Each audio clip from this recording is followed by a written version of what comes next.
else realms diners. Hello, I'm Mark, And I'm Ruth. and welcome to the Else Realm Diner. It came from the swirling depths of the multiverse, a sentient cafe, a cosmic mystery, transporting its clientele through all manner of realms. No one knows precisely where the diner came from. All we know is that it seeks interesting conversation, warm memories, and good banter. On the menu today is Matrix Resurrections. I'm going, oh no, have I got the right R? Because there's 4 of them. I think that's right. It is Resurrections. It is, yep. Yay! Yep. Matrix 4. Not just limited to Matrix 4, world building, all the good stuff that we like about the Matrix and everything associated with it. And with that in mind, it's probably going to be quite a long conversation. So fairly briefly, what have you been watching, Ruth? So I've been watching. So apart from the Johnny Depp Amber Heard entertainment as it exists on the internet, I have been watching a lot of Johnny Depp movies just to like show solidarity. Yeah. So I think I've watched like I'm sure From he feels Hell. it. Yeah, like it makes such a difference. From Hell. What else have I watched? What's Eating Gilbert? Oh yeah, I did eat What's Eating Gilbert Grape. Yeah. I've gone completely blank now. I reeled these off the other day, didn't I? This is actually a really good opportunity to point out that Ruth has an Instagram called Film Scene, where she logs the films that she has seen. This is why I know why at least one of the films that she's seen. But actually, interestingly, the From Hell movie is based on a graphic novel, a very sort of scratchy, slightly, well, very dark actually. The first time I read it, I was too young really to read it. There's lots of sort of gore and sexuality in there, and repressed desire. And I think, even though obviously it's complete fiction, it's a very entertaining film. It's a very entertaining version of London, isn't it? Yeah, I mean, I like it. I read a book called something like The Mammoth Book of Jack the Ripper. Which was basically written by the guy that worked on the film. I can't remember his name, but the guy that worked on the film From Hell. And he's basically like a ripperologist who has collated all these different theories into this book. And then he kind of discusses them. And so it was really interesting because I I listened to it on Audible a while ago. And then there was this whole section on how he worked on From Hell. And there was this also a whole section of debunking the whole theory, but I don't think anybody watching it is kind of going, yes, this is 100% true. But it was Ian McKellen all along. Sorry, spoilers. Yeah. Ian Holmes? Oh no, Ian Holmes. Oh, FML. Okay, well, you've been watching Johnny Depp films. It was Ian McKellen. A ripper is never late, Frodo Baggins. He stabs precisely when he means to. We've been watching, Mrs. Soup and I, we've been watching this week in particular, Obi-Wan on Disney+. So far, it's promising quite good things. She was a wee bit nervous that they were going to be playing unnecessarily with established canon, and, what's the point? We know, so in the first Star Wars movie, in Episode 4, A New Hope, there's a line where Vader says, I sense something, a presence I've not felt since. And the implication is that he hasn't felt Obi-Wan, his old master's presence, since their duel on Mustafar in Episode 3, which was the crescendo that many Star Wars fans were waiting 30 odd years for to see in cinema.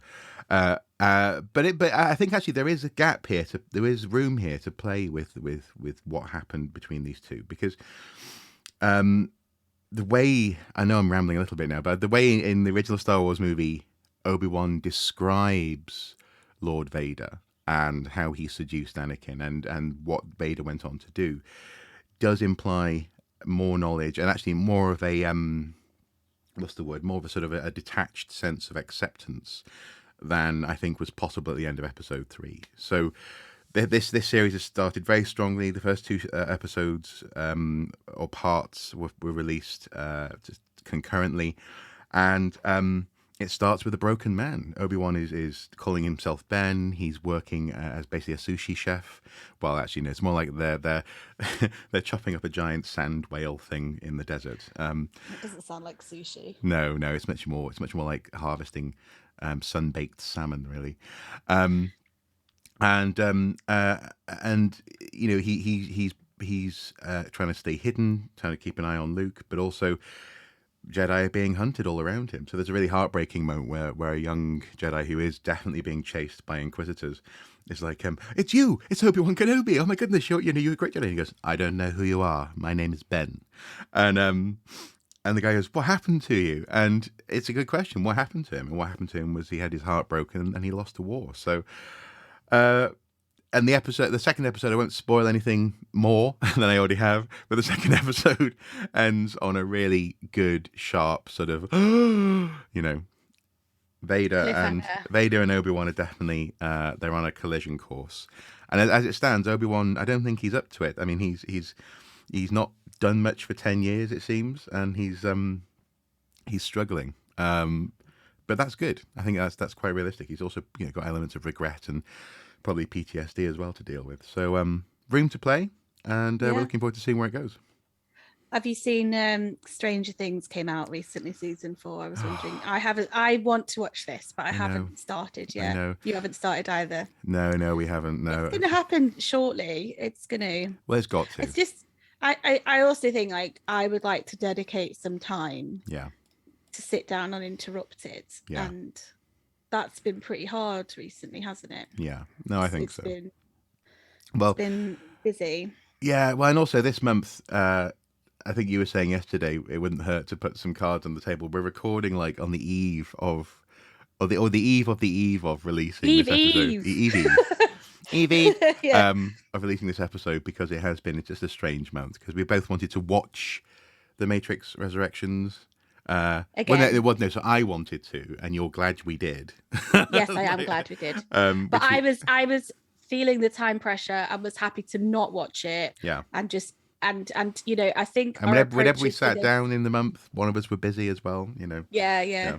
That's what our approach is. Yeah, our approaches have been quite different to this podcast, because I was just like, I'm going to wing this one, and Mark's got notes. Dude, I've got receipts. I think he may be leading the conversation somewhat, and I'll just be giving my opinion and commentary with little to no preparation whatsoever. Well, the first thing to acknowledge is that the Matrix Resurrections. I've seen people describe this as the sequel that nobody asked for. And at one point, I know that they were planning on just flat out rebooting the Matrix, having a whole new cast of people, recasting Neo, and just starting again. That idea makes me feel a bit ick. Yeah. Because just no. Well, and the thing is, obviously, I think in the course of our conversation, we're going to touch on this idea of a reboot, and how I think Lana Wachowski did quite a good job of commenting on it. But also as well, given that this is the reboot that no one was asking for, it is a reboot that it's a sequel rather. Sorry, there would have been a reboot no one was asking for. This is the sequel that then people got very excited about, and unfortunately, an awful lot of people feel let down by this film. On IMDb, currently it's sitting at 5.7 out of 10 user score. On Rotten Tomatoes, the audience score is 64%, and the critic score is 63%. So it is rated fresh, but it hasn't blown people's minds in the same way that the first film did. Yeah, but I also think people are forgetting in this criticism that the second and third film did not exactly blow the world up in the same way that the first one did they? No, they didn't. This is very true, and also it's interesting that some of the criticisms that sit at the door on the doorstep of this movie are actually things that were delivered in those two films, and people became numb to them, Yes. namely the extraordinary amounts of complex kung fu. Yeah. I remember when Matrix Revolutions, the second film, no, rebooted, the second film was released. Part of the marketing for it, the Wachowski siblings were sort of saying, well, this film has this one scene, the Burly Brawl, where Neo takes on, I don't know, 600 or whatever Smiths, all these clones, has more punches in it than the whole of the first Matrix movie it combined. And there was that was the marketing. That was one of the main things that they were selling it on. Now, whether or not they've been advised to sell it that way, I don't know, because they are clever people, and they are fans of this, of the material that's inspired them. Things like Ghost in the Shell, Yeah. classic kung fu movies, anime, etc. But that was a surface level veneer that actually hasn't aged well either. No, If you that rely on the particular action, scene as well. I mean, I remember that scene in particular, even when I watched it in the cinema, I could see the CGI, the fabric on his, yeah, um, I want to say reverend outfit, priest, because he's very priesty in that one, isn't he? yeah. He's like He's a, everything but the dog collar. yeah, vampire hunter priest type. Yeah, Yeah. yeah, But you can just see the CGI. They've not quite rendered the fabric no. perfectly. I mean, And it's there was a still a weird very good. plasticness to his Sorry. skin as well, wasn't there? Yeah. Yeah. Hmm. And I think, and to have that be even noticeable during its first cinema outing, Yeah. when you are quite, I think that's when the film is at its most, I guess, fresh, Mm-hmm. and you're able to not see, because you're not trained, your eye isn't trained for the current tells, are they, on CGI? You sort of see it as you get older and things develop. So to see that in the cinema when it was first released, I thought was disappointing, especially as the CGI and the effects had been so wow factor prior to that. And also so carefully managed. In the first film, the lobby scene where all of those pillars are getting shot up, the combination Oh yeah. of practical effects, but also crucially the soundscape. So you Yeah. hear cracking and crumbling marble and concrete, really sold that what was almost certainly styrofoam was solid. There's a particular fight in the third film in Revolutions on the Merovingians in the Merovingians mansion, where on those two staircases, one of the bad guys Yeah. hits a statue and it falls and it bounces and has no weight. It acts like, because it's made of styrofoam, like styrofoam. They added the noise, but they didn't have the same attention to sort of detail. I mean, that final shot in the first lobby shootout in the first movie where they Oh yeah, like a piece just crumbles. yes, yeah, the Yeah. lift doors close, you go bing, toom, and then just they clearly hung some concrete there to let it fall and have actual weight. So again, they're just selling what's happened physically in that room. But I mean, this I think is, I mean, what we're sort of talking about here is that the first film is by far the most superior Yeah. of the franchise, isn't Yeah. it?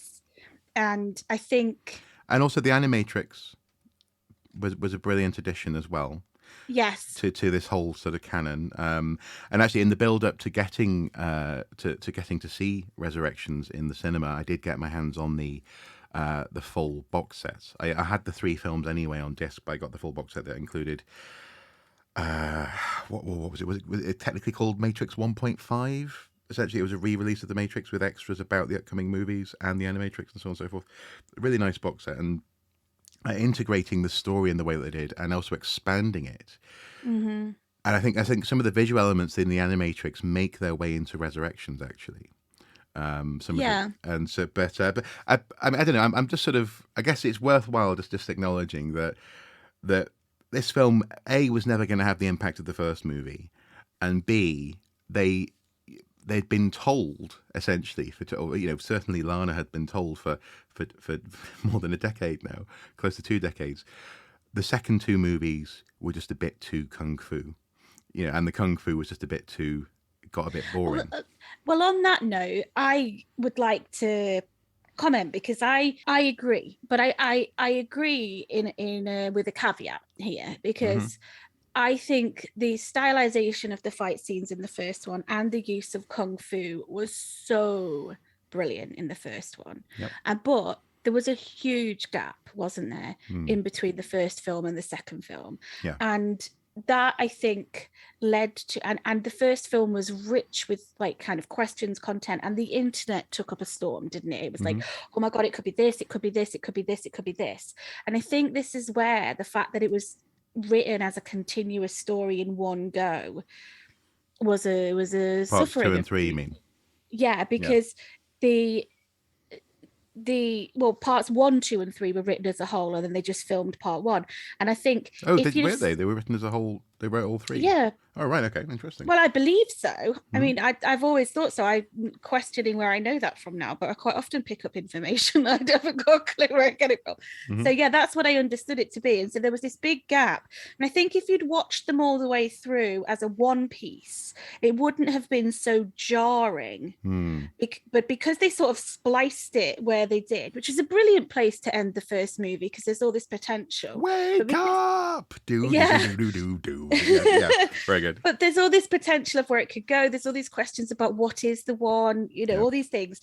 And then the internet kind of had better ideas. And then we get into the second one, and there was hints of things that could have just been taken to the next level. And I know I've discussed this with you before, but like the ghosts in the second one were one of the selling points of it. Ghosts, and they vampires, werewolves, But the other ones didn't. UFOs. So there was this hint that there was vampires, and there's this hint that there's werewolves and dogs and stuff in the Merovingians, like entourage.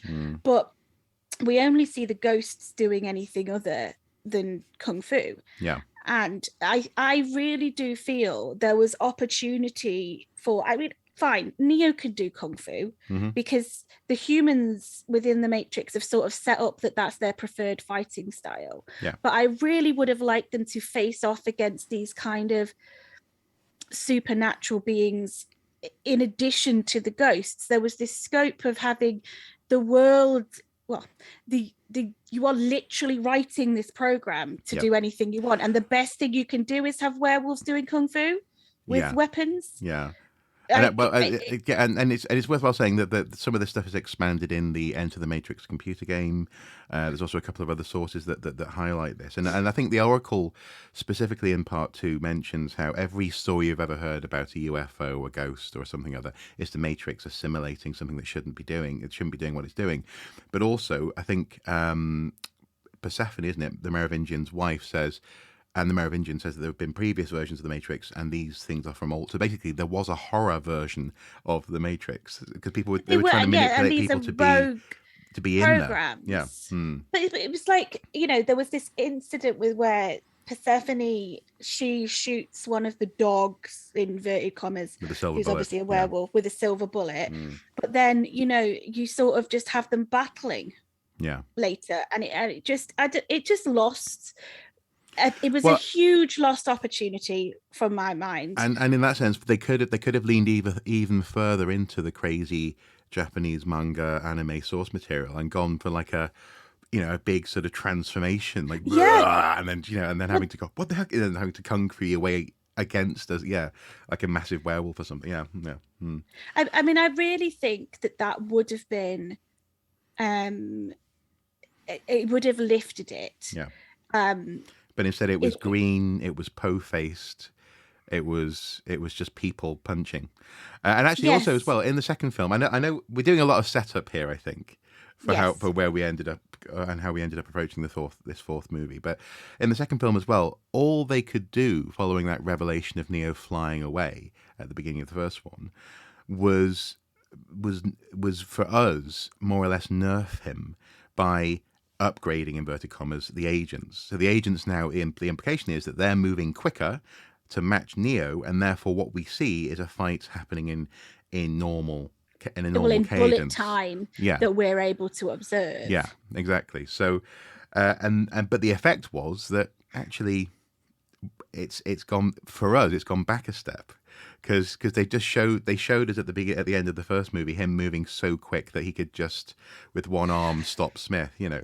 So but then also I mean, on that idea, I mean, that was another anticlimactic event in the second movie, was that you at the end of the movie you see Neo fly, don't you, first movie, and then at the beginning of the second movie he's just kind of going out in the Nebuchadnezzar and like being really, really normal. Well, but also his flying has had no. They hadn't even talked about the effect having been shut down by the machines, in so much as the implication at the end of the first movie is, I'm going to show these people a world without boundaries, without rules. And then he flies up. There should have been people all across the mega city just going, oh my God, this guy's flying. Yeah, and then you get this sense that he's released a few minds, yeah. But there's been no revolution. He's released that kid's mind who just runs around. Well, the kid saved himself, according to well, yes, Neo and the because you all saved yourself, because you have to choose. Yeah. You have to choose. It's all about but choice. Yes. But the other thing I thought as well was a little bit kind of anticlimactic was Zion, and the introduction to Zion through that like massive orgy scene while Neo and Trinity have sex was it was interesting. I mean, I kind of like it was so far removed from what I thought was going to happen. And I was really conscious of like, what is this saying? Is this kind of going, Neo and Trinity's love is so, pinnacle of like human understanding that everybody's sort of writhing with each other as they kind of get it on? Or, is this just a big kind of sweaty celebration? I think what was that?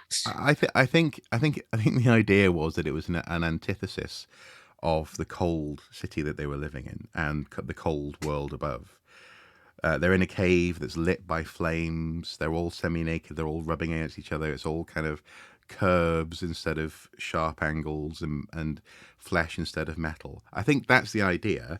Unfortunately, though, I think we're also seeing a little bit of the Wachowski siblings' fascination with what it is to inhabit a human body there. So they're I think they it's also in the third film when you go to the Merovingians' kinky club, and you see lots of sort of like nipple twisting and all this kind of thing going on. So, but where have you come to understand that they have a fascination with what it means to inhabit a human body? Well, because first of all, it runs through the Matrix, this idea of what is reality, what is it to exist in a body, but also actually in the build up to Matrix Resurrections, they released on consoles a playable sort of it's kind of like an interlude really in between the trilogy and this fourth film, where it starts out with Keanu Reeves presenting in using it's partly a game engine demo for Unreal Engine 5 or Unreal 5, where he's talking about, and then he's joined by Trinity talking about the fact that at some point we might be able to cast off our physical forms and swap out bodies as freely as changing a pair of clothes or a pair of shoes, this kind of thing. I think they are interested in, and I'm not saying that this immediately means, because as we're going to talk about in a moment, they explore what people say the Matrix is about, and one of the things that people say the Matrix is about is trans politics. I don't think having an interest in the mind-body problem, so-called, what it is to exist in a body, is the same as immediately going, therefore, to trans politics. I think you can also be fascinated by this fleshy thing that we're in, and the fact that we do nonetheless feel both intimately connected to it, but also the ability to live outside it. We can try and imagine what it's like to be in someone else's head. We can, if you think about it, all sci-fi, all fiction comes from our minds. We haven't gone to other planets, and yet we have a very rich sense of what it might be like to be on another world. And so I think they are interested in this stuff, and I think this writhing mass of flesh is a direct contrast to this cold city that we've just been introduced to. I suppose because you're talking about the contrast between live people versus cold machines. Yeah, function versus existence. Yeah. No, okay. I just, again, visually, when I first started watching that, I was like, whoa. Well, apparently Mrs. Soup just looked at the wall in the cinema. I wasn't with her at Really? this point, but she was like, "Oh God," and just sort of just looked at the wall for a bit while these. And the fact that she also said that like. That obviously It's Keanu not Reeves, even that racy, really, is no, it? no, no. It's just, But it's the fact that like Keanu Reeves and Carrie Ann Moss, Carrie Ann Moss, yeah, yeah. yeah. I only said Carrie Fisher then. Are just these pale sort of pasty bodies like with plugs in them rubbing up against each other. So It's true. in a nutshell, the first three films actually aren't perfect. No. They were important. The first one in particular was very important, and I think the conversations that the Matrix trilogy led to, and actually the accessibility of notions of what it means to exist. This idea of, well, what if we are actually in the Matrix? That's a very valuable gift that this trilogy gave to the world. The pop culture notion that there's more to life than what we see, as opposed to just leaving that to like a metaphysical sense of almost like a religious sense of self, I think was very, very important. But with that in mind, then we come to this question of how do you follow that up? Where do you go? And More kung fu. more kung fu. Well, apparently that was one of the failings. Lots of people identify this lack of kung fu in the fourth film. No, I am pro. I like the fourth film. I love the fourth film. Actually, as I say, we watched it. I watched it for the second time with you yesterday, and I think that it's very clever. It's very clever. First of all, from on several levels. First of all, from a filmmaking perspective, it starts by trying to answer this question: what do you do next? How on earth do you return to the Matrix? And the fact that she begins, Lana, and can come up with this story, begins with this concept of literally inhabiting the opening scene of the first movie in what we come to know as is a program running within the new version of the Matrix. We should possibly put a spoiler alert in, shouldn't we?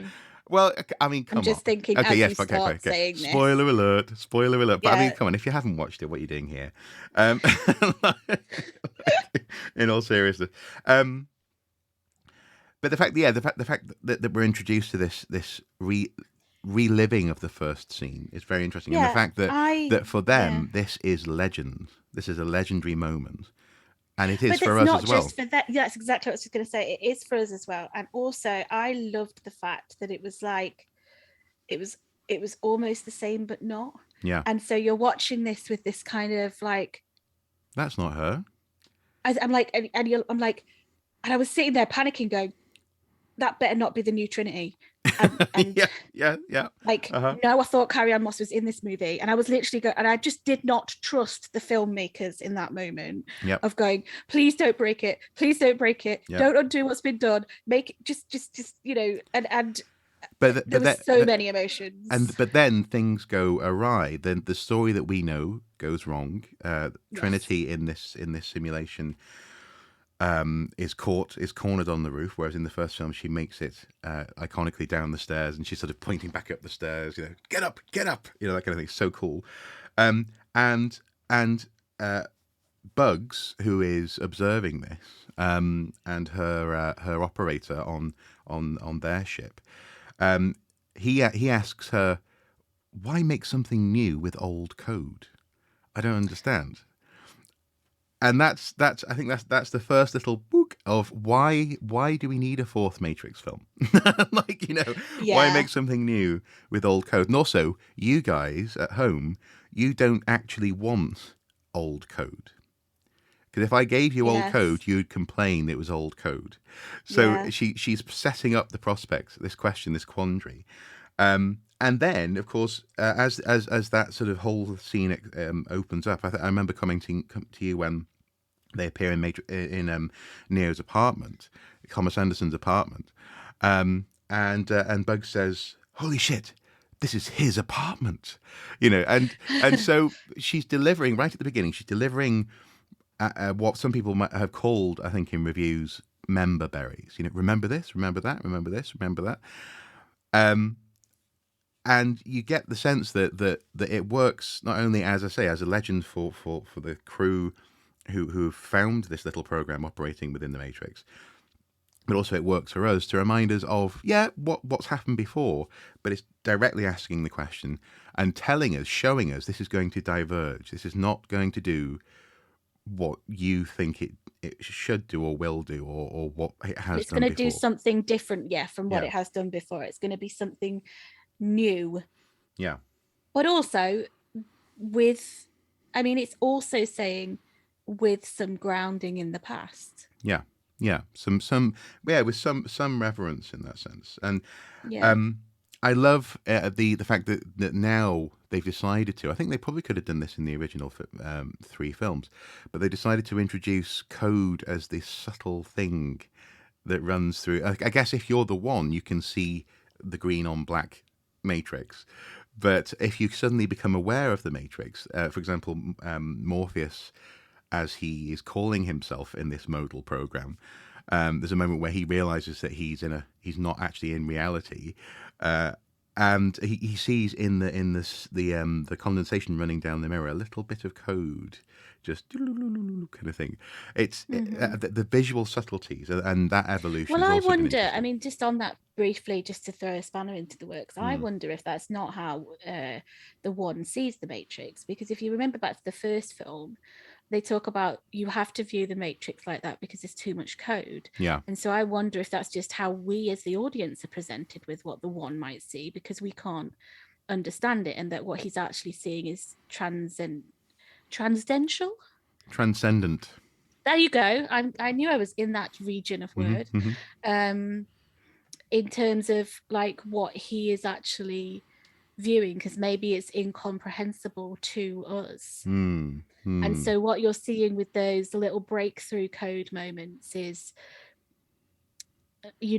kind of more akin to what he might really be seeing. Yeah. So almost as if, like in a real world context, very enlightened people have meditated for a long time, and they get like a focus on their bodies and reality that apparently gives them a great sense of calm and awareness. There might be a very similar thing happening there. What do you think of within this modal then, within this program that Neo, or rather Thomas Anderson, is running on his computer in his capacity as a computer game maker? What do you think of squashing the roles of Smith and Morpheus into one, So and having Morpheus as a function? That.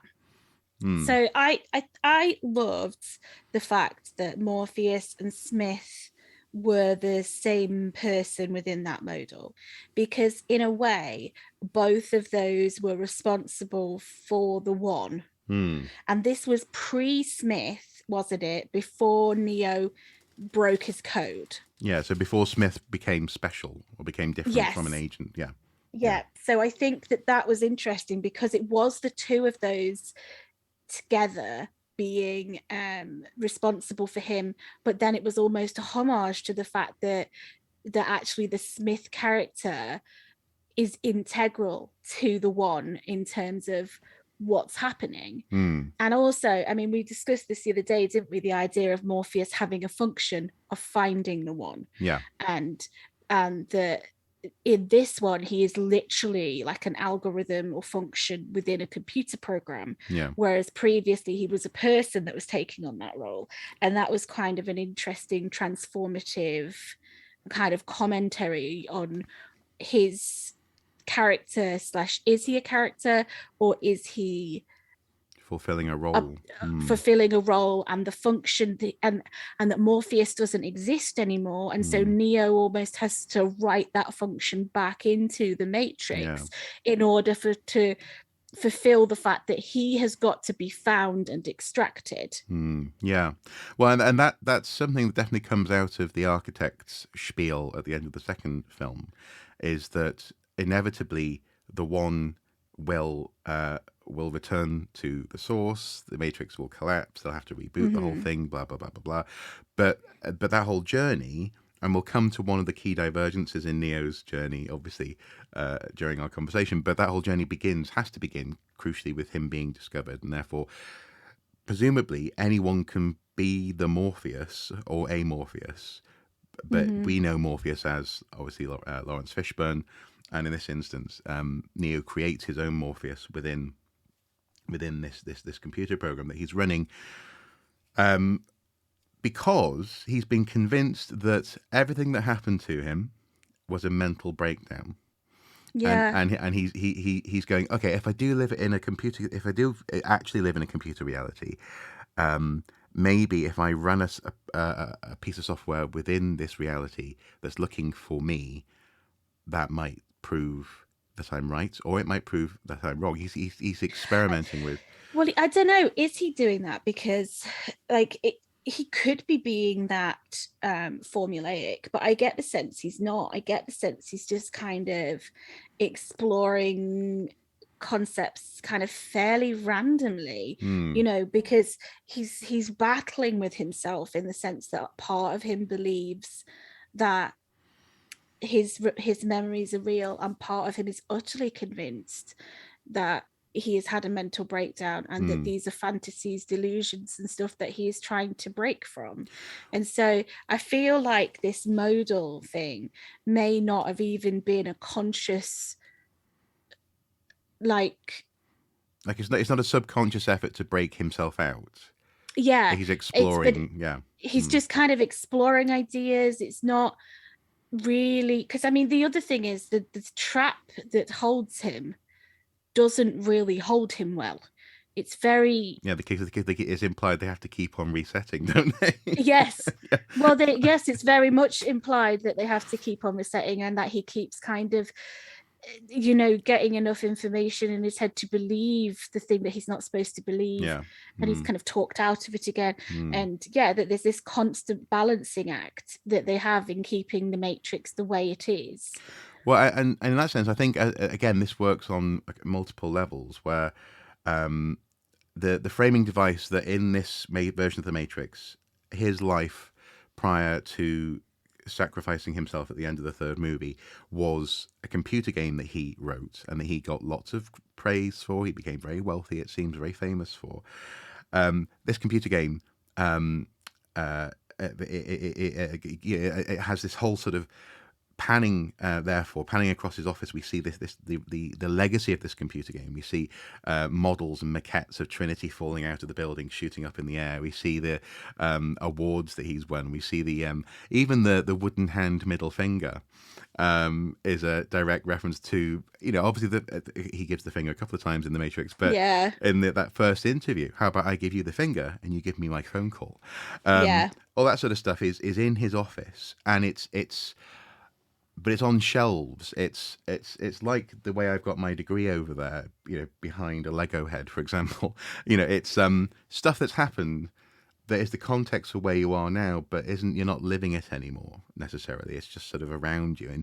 But nonetheless, if you're surrounded by this stuff, you also in some ways can't escape it. And the very fact that the computer game company that he works for is called Deus Machina.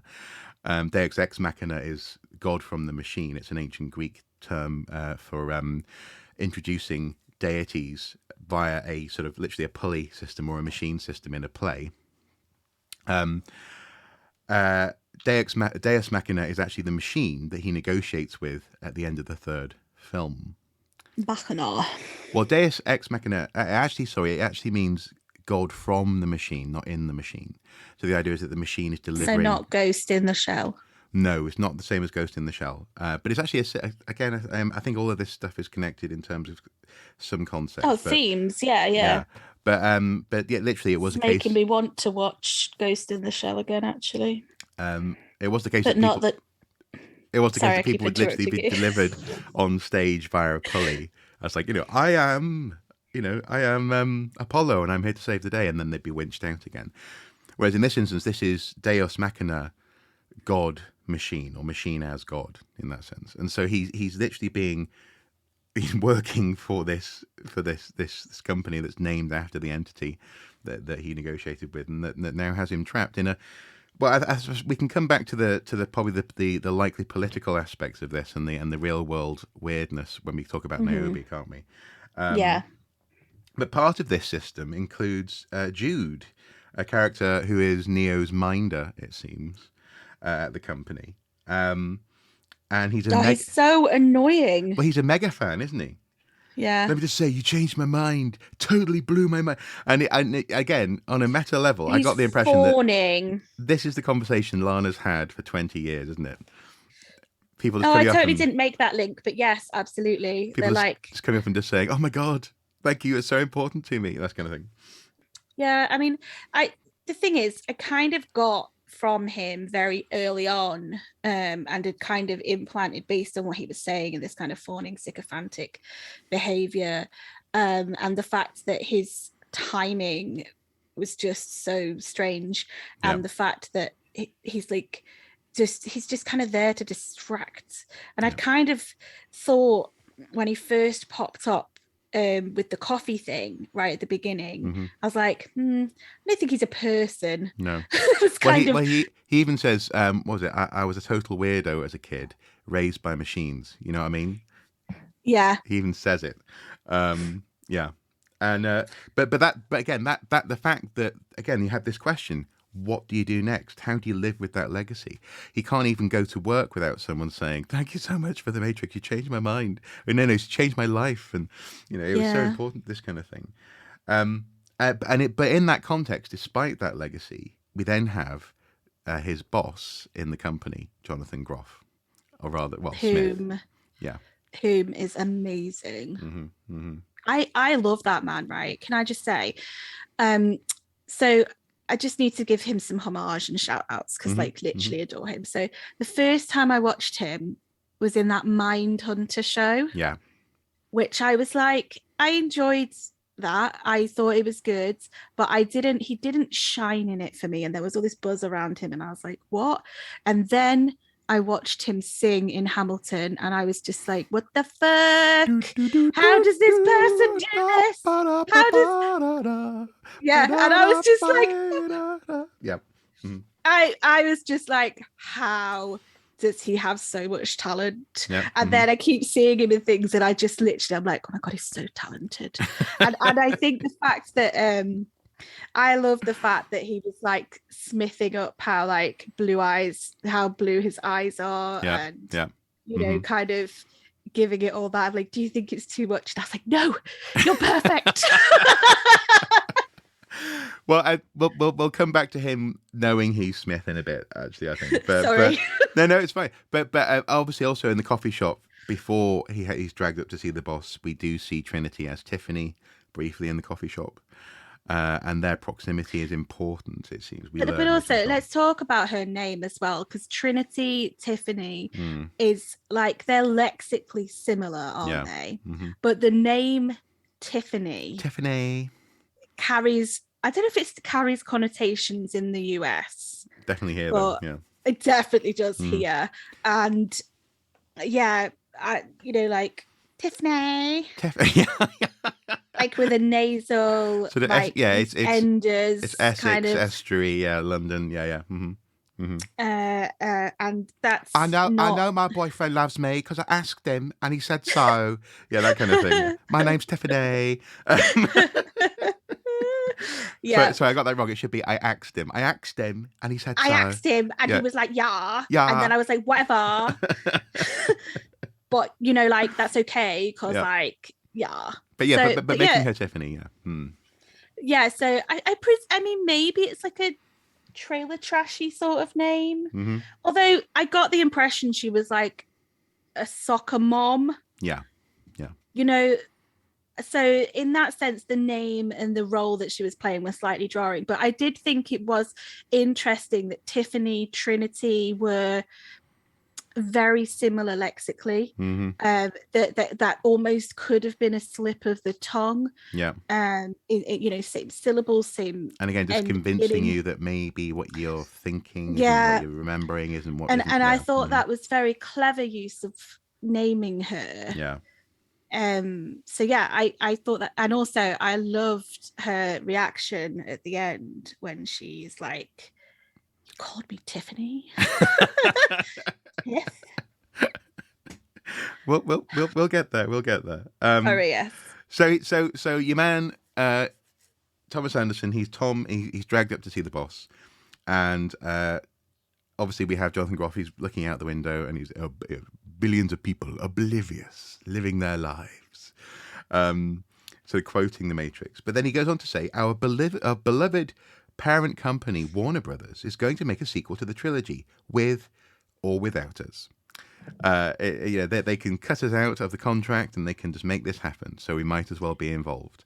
And again, and this was like meta. I was like, this conversation happened. Yeah. And like we have gone out of fiction and we are having a retelling of the truth. Yeah, of someone who approached the Wachowski siblings and just went, or sisters, and just said, right, we're making the Matrix. Do you want to do it or not? And this is the sort of thing that happens in Hollywood quite a lot. I mean, Hannibal Rising was only made as a movie. No, only written as a book because the movie was going to be made by the De Laurentiis. I think even Dina De Laurentiis might have been alive at that point. Family, and they approached the author, Thomas Harris. That's it. So yeah, and said, "Well, we're making a film. Do you want to write a book that we can base it on?" That was it, and that's why. And actually, he blames the pressure put on him by the studio to write that book as to why it's not in the same league as the others. Because I also think an origin story of Hannibal. I know I'm off topic again, but I bloody love that. I love Hannibal Lecter as a character, and we should do an episode on Hannibal Lecter. Okay, yes. Oh, we should. Oh God. Sorry, go on.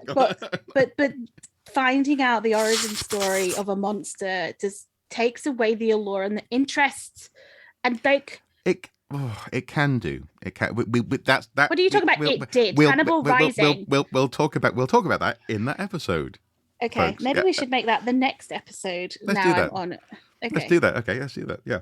Right, I'll make a note. High five. But nonetheless, this leads them though to the inevitable question of again, how do you follow up the Matrix? Do you make something new out of old code?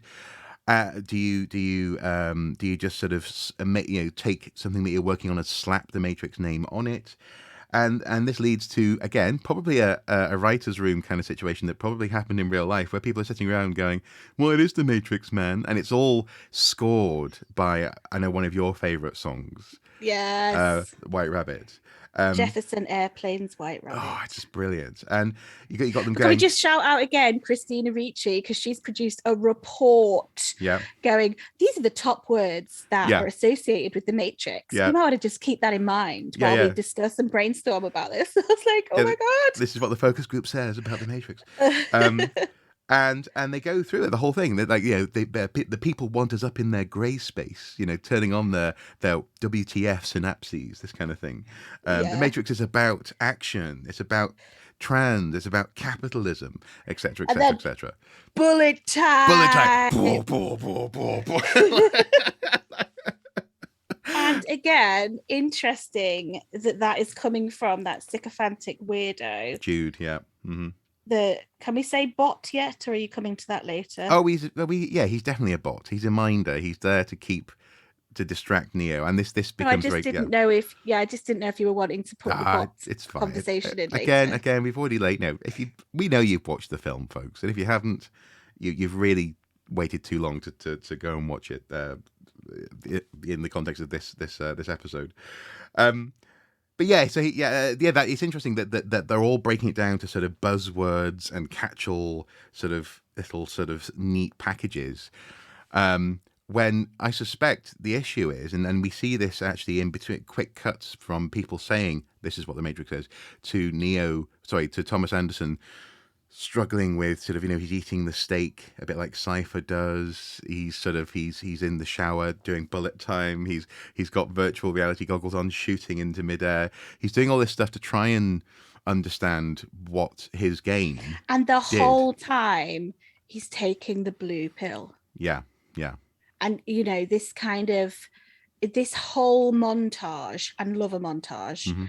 And it's much underused now. I mean, I feel like in the 80s it was a thing, and now it's like underused. Anyway, sidebar, but yeah, there's this montage of this kind of mundane existence, Mm-hmm, isn't mm-hmm, there, mm-hmm. of like going about your daily life with this kind of with yeah, Jefferson Airplane playing over the background, and him constantly looking in the mirror and taking these blue pills and then like stabbing at it with his two fingers to try Yeah, and see, like, be liquid, yeah, become and liquid. and also this inescapable pressure in his life in the Matrix to make a new game. So so again, I feel as though this must be kind of what Lana was going through when she was writing this, because it became very clear.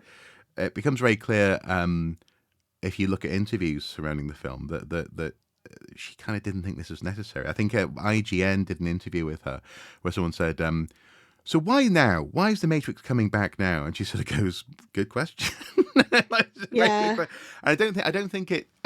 I think she turned this into a really good Matrix film, but also actually a really good commentary on the voraciousness of entertainment industry, and the need to always have the next product, and the fact that that itself is actually a version of control. That itself is actually a form of manipulating us into just being consumers of media, as opposed Mm-hmm. to understanding a story and letting that live with us and change us. But I mean, I very much liked this extra element of Hmm. this, like, because this was an extra layer of reality on top of, Hmm. multiple layers of what's reality. Hmm. And this felt very, I mean, in canon, in situ, it didn't feel like we were being taken away from what was being done. Mm-hmm. It felt in place, but there was also this meta commentary that was really kind of, I felt, Lana's voice Mm. of Mm-hmm. what this was. Mm-hmm. And again, it was kind of this battle between expectation, audience desire, studio desire, all these different Legacy. kind of, yeah, all these different kind of wants and pressures Mm. and strands pulling together. Mm. And I feel that that's an important part within understanding why this film is the way it is, as well as, having a complexity. And this is a richer depth of complexity because of this meta commentary Mm. than we've had previously. Mm. Mm. I mean, I massively appreciated this element. There were bits where I think something went a bit too far, but that particular conversation in the room, with the brainstorming team, and with Smith in that, that one-on-one In his interview, and that office. kind of, Yeah. yeah, how that all kind of fed together was Well, and very, and it sent Thomas on a bit of a spiral, yes. um, and straight into the arms of his therapist, who is another form of control, another manager, with blue rimmed glasses and handing out the But blue I mean, pills.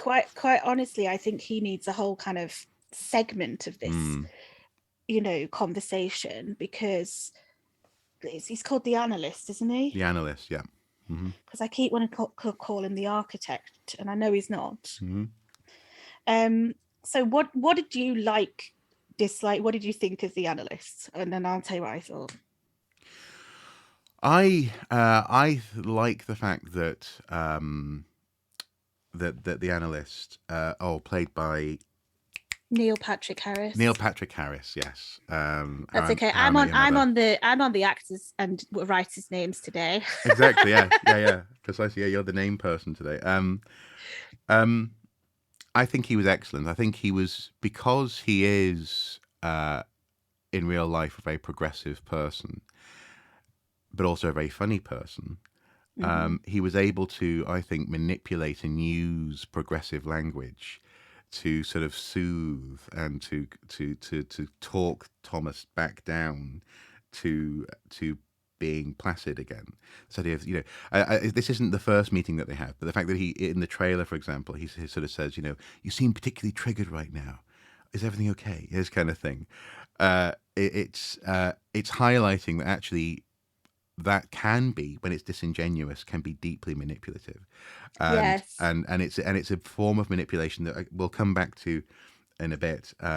His particular version of manipulation, because he has the whole spiel in the bike garage, doesn't he, later on? But I think it was very, very, very, very subtle, and also the fact that he's surrounded by texture. If you think about it, the architect lives in a bubble surrounded by TV screens.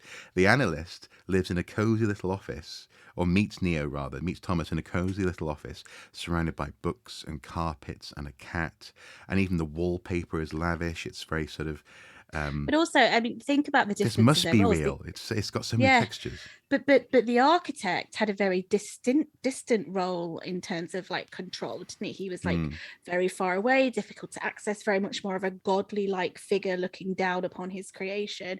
And the analyst is like in Living there. in He's it, having yeah. to go in and refine and negotiate and like pull things back on a maybe even daily basis. It's not clear how often he's meeting with Neo, No. but you very much get the sense that he is working for this job, whereas the architect had done a kind of contract and had kind of signed off on it, Yeah. and was just waiting for the ultimate. Well, in that sense, outcome. the architect had set. It's this idea. It's the old sort of pre-Newtonian notion of, well, actually, also early, I guess, an early Newtonian notion that maybe God set a clockwork universe running. Just Yes. Off it goes, and it does what it does. That's kind of the architect. There's a mathematical problem here. It resolves itself at the end of each cycle. It's just inevitable. It's very annoying. But also that's the other thing that I thought was clever with the analyst, because he basically comes in and he uses this generation's language. So the way that he talks, the understanding of psychology, the understanding of mental illness, all of that kind of stuff, being kind to yourself, mindfulness, all those kinds of techniques that he's using, they pretty much didn't exist at the time of the original Matrix. And so you get this sense of presence in the sense that it's happening now in the same way that you did as the original Matrix, but you also have the sense of like the evolution that's happened within our world is the evolution in programming that we've got to this point. Yeah.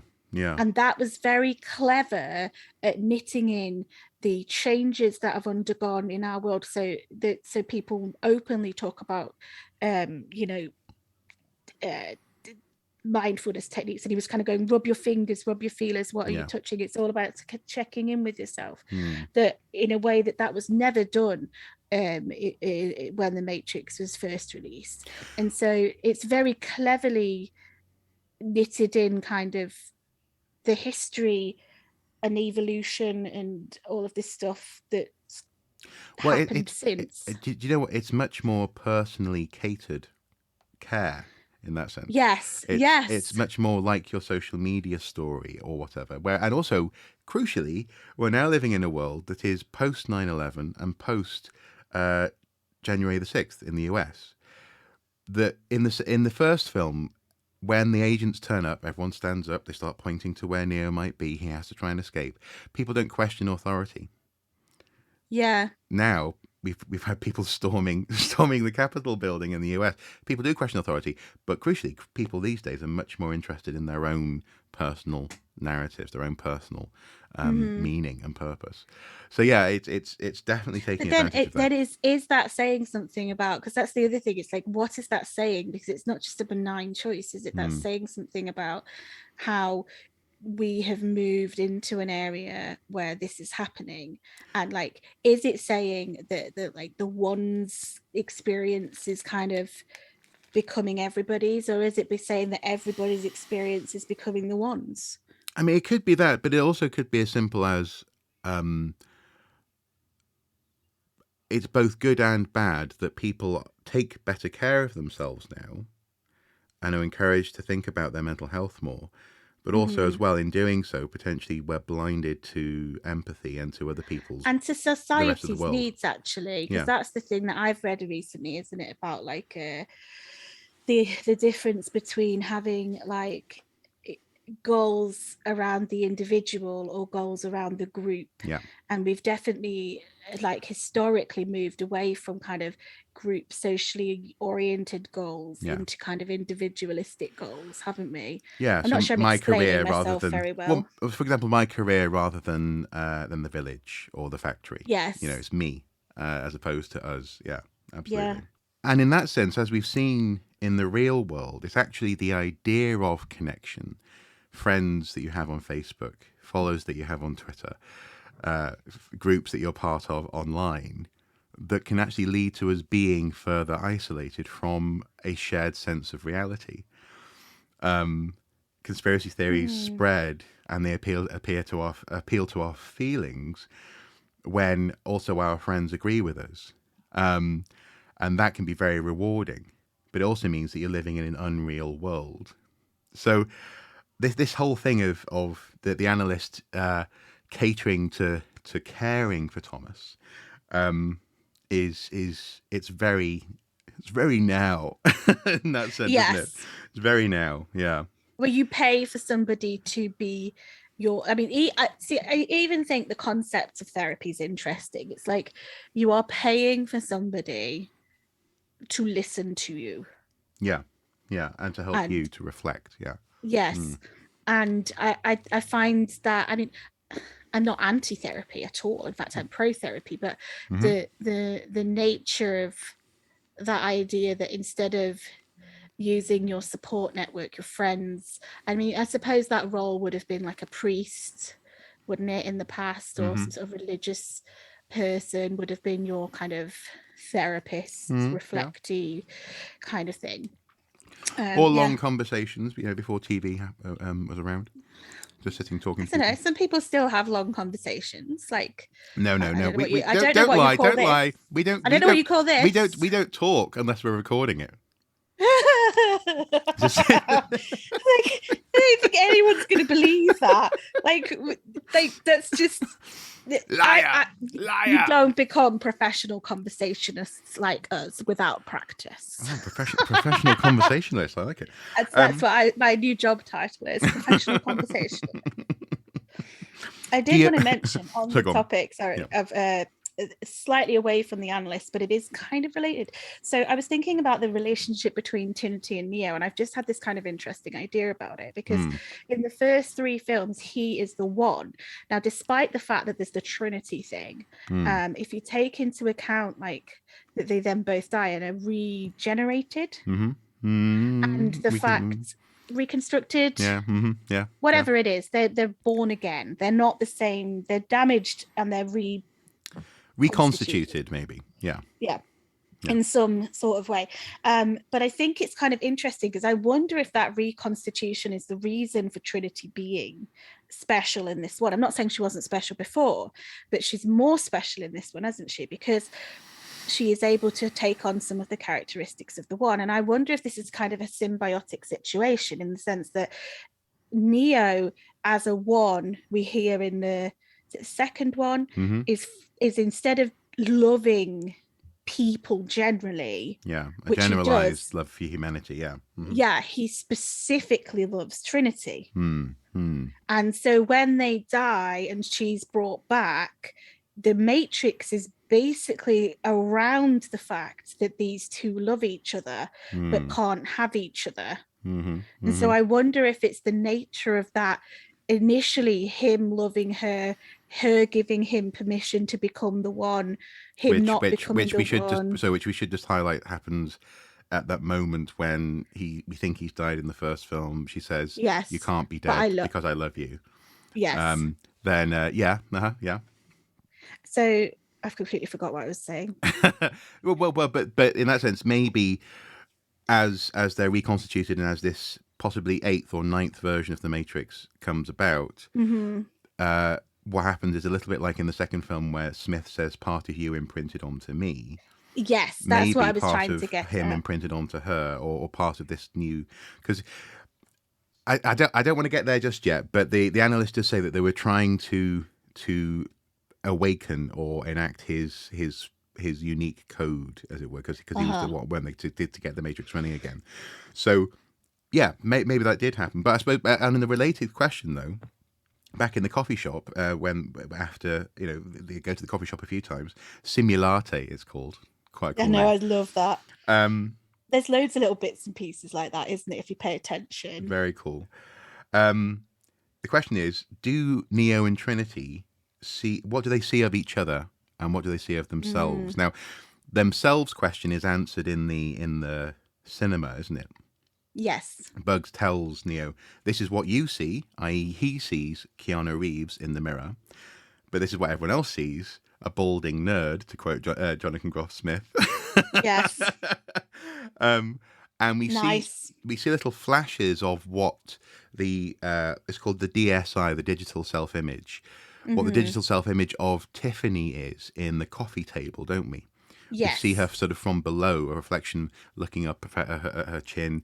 She is about the same age as Carrie Ann Moss. She's got blonde hair, and she's wearing like a sort of almost like a blue, from memory, a very light blue suit almost. She looks very well, soccer mum, sort of quasi professional, as it were, which is interesting as well because nonetheless, Tiffany does work. Tiffany, not just Trinity. Tiffany does work in a biker's garage.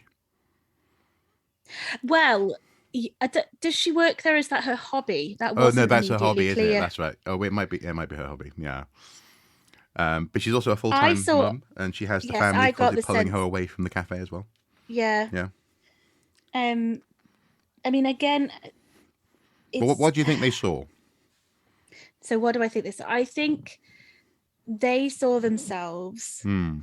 and this is, I think, where you get to the question of what are you? Mm-hmm. Because there's the bit, isn't there? So I suspect they saw the Matrix projection of each other. Like literally saw the Matrix projection Mm-hmm. of each other. Mm-hmm. But I get the sense that they sensed or felt Yeah. with another sense. Mm-hmm. I'm Mm-hmm. saying sense a Mm-hmm. lot, but that they were aware that the other person, they had a connection with each other. But isn't it kind of interesting as well and profound when you know that Neo can see, Thomas can see Keanu Reeves' face in the mirror, when Tiffany is talking about, I went home and I played your game, and I said to my husband Chad, I think is Chad, who incidentally was the stunt double for Keanu Reeves in the first film, or the first three Yeah, films. it's such a cool Such fact. a cool little, yeah, he is in the mirror, yeah. She said to her husband, "Doesn't Trinity look like me?" And Because, he laughed. well, because, and but the thing is, it's not just manipulation though, is it? Because in the mirror she sees someone who looks like Trinity. Yes, Everyone else sees Tiffany, the blonde, yes. sort of crop cut, older woman. So, and as you say, yeah, this notion of an embodied existence, what it means to be you, what it means to discover yourself, and maybe want to actualize that in your physical form, I think Mm-hmm. goes right back to this contrast between metal and flesh in that second film. And so, in some ways, again, I know this is countercultural. I know an awful lot of people will not agree with this, but I think this film further raises the meaning and the function and the implications of the sequel films in the Matrix trilogy. Dude, I Yeah, am with you. I am absolutely with you. I rate this film. yeah, I in a general sense, I can understand why other people didn't like it because it steered away from being purely an action movie. There yeah. were action elements in it, Hmm. but to me, this was like a brain Hmm. intellectual pulling at my head, twisting my thoughts, kind of going, shaking me up almost. Yeah, Going, in a way which and isn't it. saying, wake up, Yeah. in a way of like, it opened my mind in terms of like concepts. Hmm. And it's Big, much more subtle than what if reality was a computer simulation. It's more like, actually, genuinely, you can examine yourself and your relationship to reality, and discoveries will occur. That's what this film is inviting you to do, I think. yes, yes. And it's So much more subtle. I think the criticisms are of it is the fact that it went down the route of steering. I mean, it does have action elements in, but they are not the bits that are wow factors to me. The wow factors are these other elements where you've got the interaction between what are you seeing, what are you underneath that, what is the world around you. But also the conversations are just better. I mean, in the second Yes. film, Neo and Oracle's interactions are really, they're kind of dry, actually. I mean, the philosophy is there, you know. But the dialogue is, the dialogue is very, you know, no, I won't take the sweet, but maybe I knew that you weren't going to take that kind of thing. It wasn't. I think this film is more mature. It's just yes. better in some ways. In some ways, it's better. Now, but interestingly, though, we do nonetheless. Morpheus has been pulled out of that modal. Bugs and co. went so-called fishing in the Matrix, which apparently you're not allowed to do anymore. Part of the peace treaty. We'll come to that in a bit. Bad bugs. Naughty bugs. They pulled Morpheus out and they put him into the Matrix as Morpheus in the toilet at Thomas Anderson's workplace. And he's like, "At last, we meet." Which I laughed in the cinema and I laughed yesterday when we saw it again. I think it's genuinely funny. Yeah, he's also, I love the fact that he is colourful. Yes. I think he is flamboyant, and I like the fact that something that is basically machine code, his residual self-image is this like flamboyant, well-dressed, slick, orange suit wearing motherfucker. Do you know what I mean? He's like, he's cool. Yeah, Yahya Abdul Mateen II is his name. The actor. Is it? Yeah. I mean, how can you not be cool with that name? I mean, it's just... yeah. But he's just like, and I love the fact that he like struts in and he's wearing these, and it's so different from the previous Morpheus, but in a good way. Yeah, and he specifically says, "Look, I you know, obviously the last time you met Morpheus, it was all dramatic, thunder and lightning. I know this is an office toilet." You know? Yes. And again, there was room in this film for funny. And also one thing, just while we're still just about touching on some of the negative views of the film, some people I've seen were saying it doesn't look like the Matrix. It's not green, but this is a different version of the Matrix. Blue. It's blue and yellow. It's blue and yellow. And also, can we just mention the skies? Yeah. And Satine, which it's the just connection at the end of the third film. Yeah. She makes a new sky in the new Matrix. Yeah. And then if you look at any of the skies where you see the real world, they're the real Matrix. It's too much. The Matrix world. In the fourth film. Okay. Yes. Yeah. All of the scenery is just, they're beautiful. Yeah. They're so pretty. Well, Keanu Reeves in interviews pointed out that this time the cinematography was primarily in the evening and in the morning. So they were going for that sort of bathed in warm light kind of look. So it looks different because it is a different Matrix. That's the point, folks. It's different. Like I say, this is possibly version 7, version 8, version 9. No, this is version 8 or version 9, we think. Yes. Do you want to explain why we think that? Well, and this is exactly. It's almost like I've written the notes in a certain order, folks.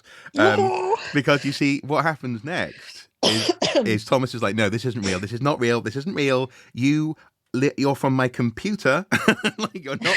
What? No." And he leaves, and he's sort of going, "This isn't real. This isn't real." Even as like explosions are going off behind him because the police have been called in because they know that something's wrong. This program is in the toilet that shouldn't be there. And suddenly the sprinklers are going off. Jonathan Groff comes down, the boss of the company, and he's looking around, and you just see this look on his face like, this looks so familiar. Rain. And that's the moment when he floor. Yeah. That is literally he becomes Smith. Yeah, and specifically Smith in possibly the first film when the sprinklers go off and they're rescuing Morpheus, I think. Or in the third film when there's Fat Rain and they're fighting in the street. Either one. See, I don't. No, what I'm saying is that's where it would remind him of being Smith. Yeah. I mean, I think this is the bit we haven't talked about much, which is the Smith character, which is linked into the Neo character. And I actually think part of his awakening in that moment is linked to Neo finally escaping. Because I think there's this symbiotic relationship between the two, and it's he's an inverse image, and the architect says that in the second film that this is actually the code trying to correct itself, and I think in the third film Smith confirms this as well, that basically they're kind of acting as opposites, and that comes out in they this. are each other's limiting factor. Yeah, exactly. Yeah, choice and the lack of choice, I think Smith says at one point in this film. But there's that classic Mr. Anderson. Yeah. Starts shooting at him, and then he goes, "I missed you," like it because he literally didn't hit him with the bullet. So good. But this is where I think we're not sure if this could be number 8, number 9, number 10, but I think after what we think is number 7, which is the version of the Matrix that changed at the end of the third film. Yes. I think all what follows are versions of the same Matrix, but they keep on being reset, probably by the analysts, because basically Neo is shot in the head. Smith shoots him or shoots Thomas Anderson in the head, and he wakes up in the analyst's office. And he's told, "Oh, you were having an episode. What do you think would happen if we drove over to your office right now? Would we find anything? Let me see your phone. Is there any text message on there from Morpheus? I don't think there is." And that's also implied a little bit later on, where Bugs was plugged into the Matrix and saw another version of a version of Thomas with a different digital self image, a bald man, looked a bit like Jeff Bezos. I think. It's the same one. No, it's a different guy, definitely. Are you 100% sure? Yeah, 100% sure. It was a different. It was someone who was. I mean, maybe it was the same guy, and he's just been allowed to grow his hair out a bit.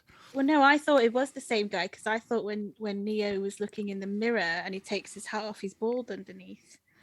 So I thought it was the same person. No, that's in the cinema. I'm talking about the flashback that Bugs has where he's about to walk off a building. I thought it was the same person. I think it was a different person. But anyway, the point is they keep on changing his visual, what he looks like in the Matrix, to hide him. They definitely talk about that, didn't they? Yes, they did. Yes. And so, but anyway, the point is she sees him jump off a building. He's been told there was a suicide attempt that went wrong, and that's why he's been in therapy for a long time. She says to him, "You jumped and you didn't fall. You flew." And so presumably that woke her up, and that was another reset point for the Matrix. That was a case of the analyst going, "No, no, you're in therapy. You're going to get pumped full of blue pills. You're not. Yeah. You are not special. You just made a computer game once, and you don't know what's real. That's your problem. You're trapped in this fantasy world." And so this.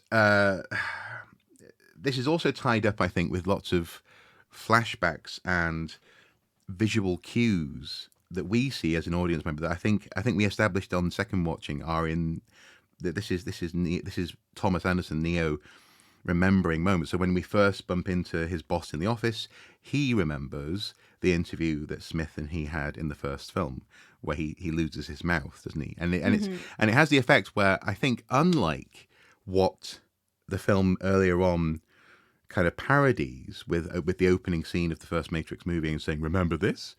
I don't think this is member berries. I think this is actually both showing us what he's getting weird flashbacks of, but also it gives us emotional cues. It gives us little spikes of, because it's often these clips are very either distressing or very. But it's indicative, isn't it, of like PTSD in a sense, in the fact that like you have these intrusive flashes of things that happened in the past that are kind of out of place, that don't really make sense, that are eliciting an emotional response. And I think I agree that I don't think this was audience pandering or member berries. I think this was genuinely like visually cueing or telling us about his emotional state in those moments. But also, as well, inevitably, this is a film that knows it's being watched by people who've watched previous films. This is a film that's referenced the risk of reboot and so on and so forth. And so inevitably, actually what they're pulling on as well is our shared memories with Neo. We Yes. remember that this happened to him. And so it's bringing us along with him emotionally in that sense as well. But anyway, Yes, he ends up confused, doesn't he, on for having been told you were just having another episode. He's on the roof drinking a lot, and he's about to jump off the roof when Bugs comes along and says, "It's okay, follow me," and she takes him to via a Japanese train to a cinema where, speaking of member berries, they're literally playing the red pill scene on a cinema screen, aren't they? In that cinema. Yeah, so this is the bit where I think maybe it was slightly heavy-handed. Yeah. Do you agree with that? I think I do agree, not least because they keep on saying this is footage from your game, Yeah. and it's not a game; it's a film, and Yeah. and so I think they stretch the conceit a little bit. They stretch the framework.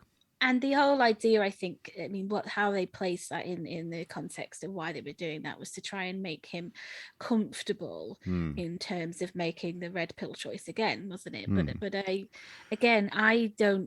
I think his brain was already there. He was just about to jump off a building because he believed that he could fly. And well, or he just thought, "Fuck it, I'll just die." You know, like he was at that point, wasn't he? Where either I'm crazy or I'm not. And so I think, again, that's why I think it was heavy-handed, in the fact that we'd set up his emotional and intellectual state of mind in the sense that he is ready to make this leap, literally ready to make this leap. And then we have this extra kind of exposition in fact there of residual self-image, why he was difficult to find. Was it, and it was interesting exposition, yes. Did it add? Not necessarily. But also interestingly, it also played, I think, a real world film and film watcher function, because it allowed this version of Morpheus just to go yada yada yada blah blah blah. Here are some pills. He literally says blah blah blah in that moment. Yeah. Here's some pills, and you're going to take this one, aren't you? Because actually, the choice, you've already made the choice. The choice is an illusion.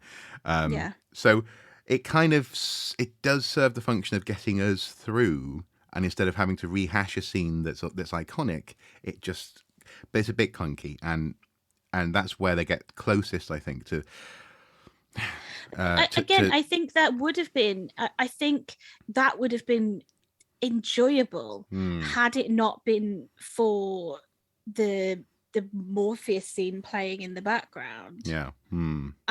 Or had that been far more subtle, because I think you could have just had this. You've done this before.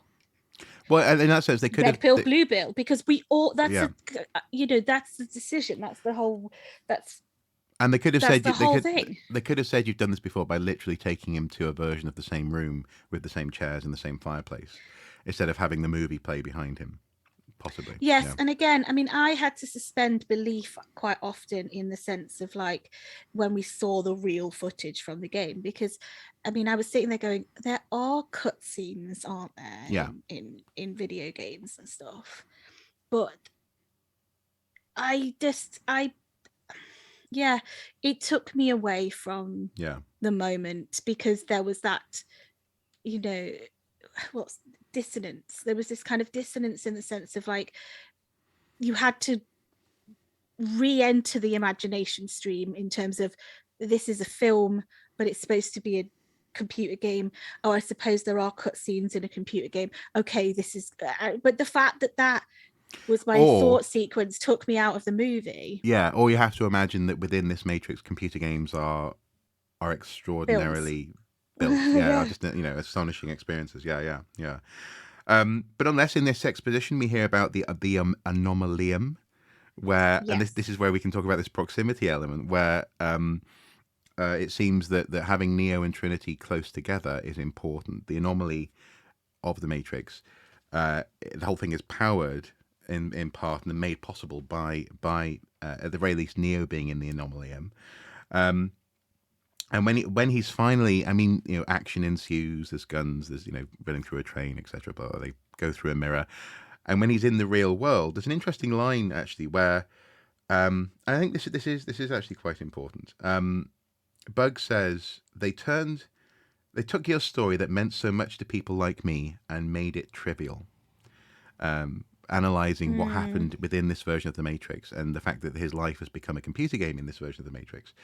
And he goes, but is what? So everything I remember in that version of the Matrix, my life became a fiction. And she says, well, our reality is turned into fiction any less real. So again, this is where it's interesting. Where you were saying how the action is kind of supplementing the meat of the film, actually. Yeah. And again, I think this conversation is done better. It's done better than similar conversations in all three of the first. It's not as clunky. I think originally it was ramming philosophy down your throat. Yeah. And the questions were like, is there a spoon? Yeah. And and it was. Yeah. And now we've got these much more subtle, interesting, intriguing questions, which to be fair is as Neo develops, learns, ages, becomes more mature. Yeah.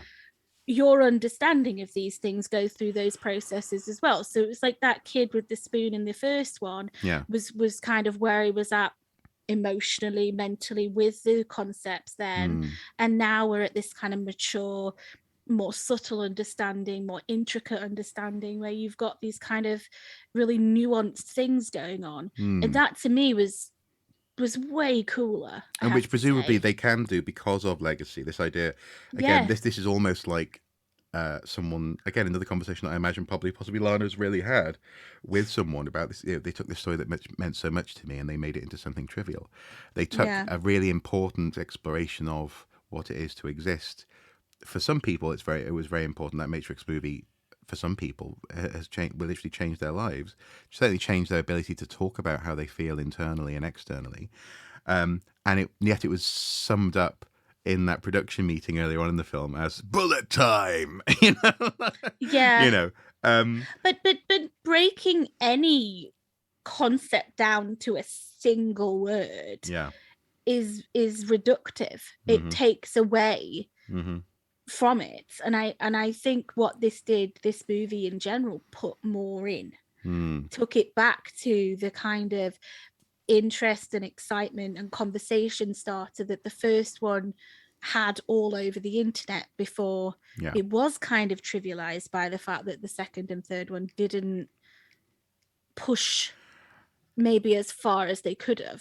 Yeah, well, and maybe in that sense, the fact that the first film introduced things like there is no spoon means that this film doesn't have to do that. It doesn't have to go, guess what? There's such thing as metaphysical, or philosophy. No, that's exactly what I meant. Yeah. Like that's where you're at when he first becomes the one. Yeah. Now he's been the one for 60 plus years. Yeah, and we can reflect on the implications and the previous discussions and insight that whole period. I mean, it's not 60 years for us, but that period of time while the Matrix was part of the zeitgeist, while it was generating all of that information, while all these concepts kind of blew up around it, we've moved away from there is no spoon to what is reality, how is this linked to there's a far more intricate conversation to be had. Well, and also particularly I think this the question that's asked in that conversation is revolving around the question of, well, given that there is no spoon, what does it mean to live with that knowledge? Yeah, that kind of thing. It's not just, whoa, there's no spoon. It's more a case of, okay, but I'm still me, and what does that mean? So yeah. Niobe. He's in the real world. The ship, the crew take him to the new human city of Io, and we meet General Niobe. Now I don't seem to be able to talk you round to this, to Niobe at all. But for those who can't see, I'm literally slow shaking my head right now. It's like shame. I have very strong negative feelings about this character. In many ways. Do you want me to just go for it, or do you want? Yeah, okay. So at the end of the third movie, or midway through the third movie, she gives her ship up for Neo. Yeah, doesn't she? Yeah. And she's like, I have never believed in the One, and I still don't. I believe in you, or some bollocks. But anyway, she gets to this point at the end. Her character arc is don't believe. Maybe I'm going to put some faith in this situation, and I'm not believing in this epic legend, but I'm believing in this individual who hasn't let me down. Well, it's kind of what have I got to lose at this point? You know, at that point, there are two ships. They have to go in two different directions. The human city, the dock has almost been completely destroyed, but they want to get back there, if only to die with loved ones. And she goes, you know what? Fine. You two, Trinity, Neo, you can take my ship. And it's but it's got no, I mean, I think it's far more there's a bit more faith in that. there. Yeah, there's a bit more hope, than that. Yeah.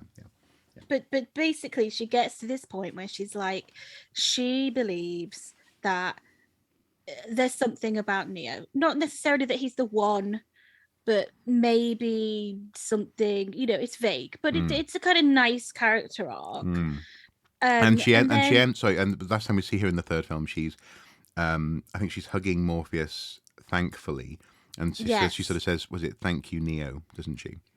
I don't remember, or maybe Morpheus says thank you Neo. Anyway, yeah. But yeah, so she's had this character arc that's led her to a place, and then we're supposed to believe that from that she ends up as this jaded arsehole, basically. And so firstly, keep my wife's name.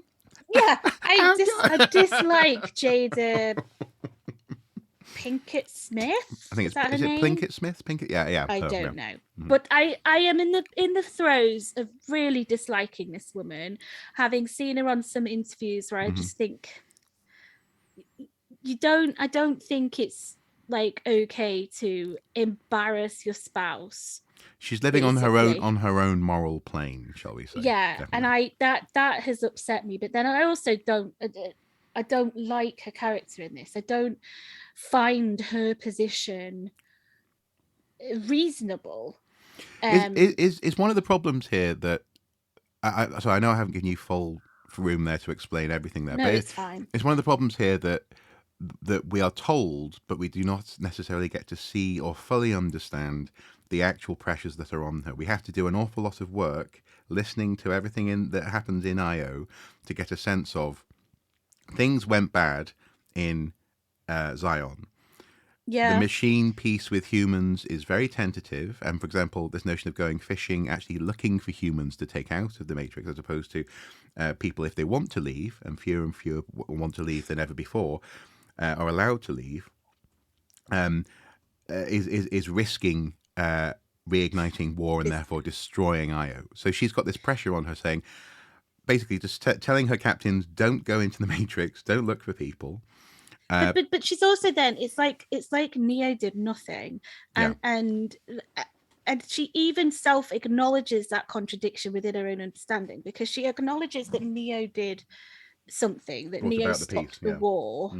And then it wasn't the kind of peace that she anticipated.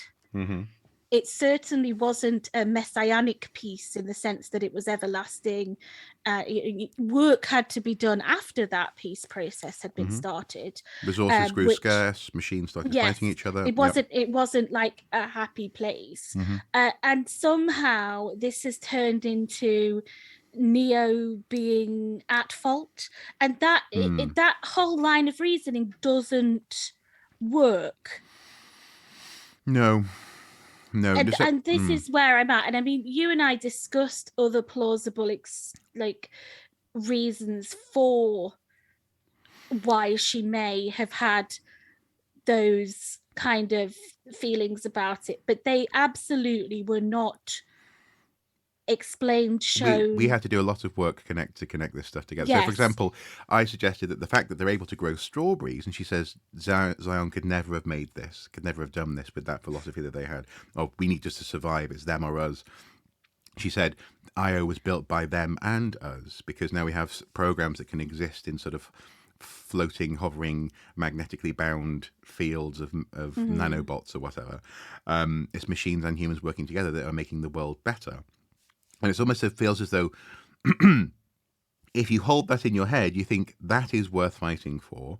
Yes, and it therefore, is. And that, well, it's also worth fighting not necessarily, it's worth protecting by not igniting a war, by doing things that you shouldn't be doing to break the peace. And not antagonizing the situation would be a very straightforward kind of.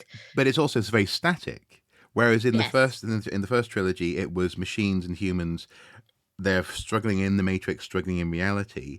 In this version, or in this version of peace, we have a strange situation where it's almost like a Cold War, actually, because we do see that there are machines who infiltrate the city who aren't who are actually friends with humans. The Mega City 1 or whatever it's called. No. So that's Judge Dredd. Judge Dredd. No, it's called 001. The city, the machine city. Sorry, that's really tickled me. I am the law. That was not a crossover I was expecting this morning. Although, to be fair, Naomi could just be saying "I am the law," actually, in that sense. Yeah, she could be, because she isn't. She doesn't explain herself, I guess, is what I'm saying, and we're not helped to understand her. All we see is a grizzled, bitter. But also, yeah, but there's no consequences. Like, these people have supposedly committed a heinous crime in that world. They could bring the fury of machine kind down on them. Yeah, and disturb this wonderful, like, static peace where they can grow and eat strawberries. Yeah. And what is their punishment? They're supposed to clean their ship and turn in their ID badges or something. Yeah. Or their access codes or whatever. And it's like, it's really half-hearted, yeah. And but also there were very few. Sorry, so you mentioned this. Sorry, there were very few people who came to the dock to see them land going, what the hell are you doing? They should have been the whole city going, what are you doing? Like, why are you risking this? But there was none of that. It was all very... It was all like, we understand because it's Neo. And it's like, no, because you've already said in this world that's kind of a legend. It's something that's not concrete. It's got neologists and things. Yeah. This is not something where people are going to be like, oh, it's okay because you've brought... It's like if you brought Jesus back. Yeah, people would be like, well, it would be double. It would be two reactions, wouldn't it? Yeah. Some people would be like, oh my god. Other people would be like, this wasn't worth it. What the hell are you doing? But also those two reactions would not be bland. No, and do you know what? Do you know what this reminds me of? It reminds me of Star Wars, the Star Wars prequels. You know, that whole thing of like, we have found a boy, and he may well be the one, and he may well change the world. No, the boy must not be trained. Oh, but there's much anger in him. It's all... I get the meaning. It's very important if you get the lore and you understand it, but it's not... There was no drama certainly in the first two movies of Star Wars, of the prequels, in that sense. And the stakes weren't really demonstrated all that well.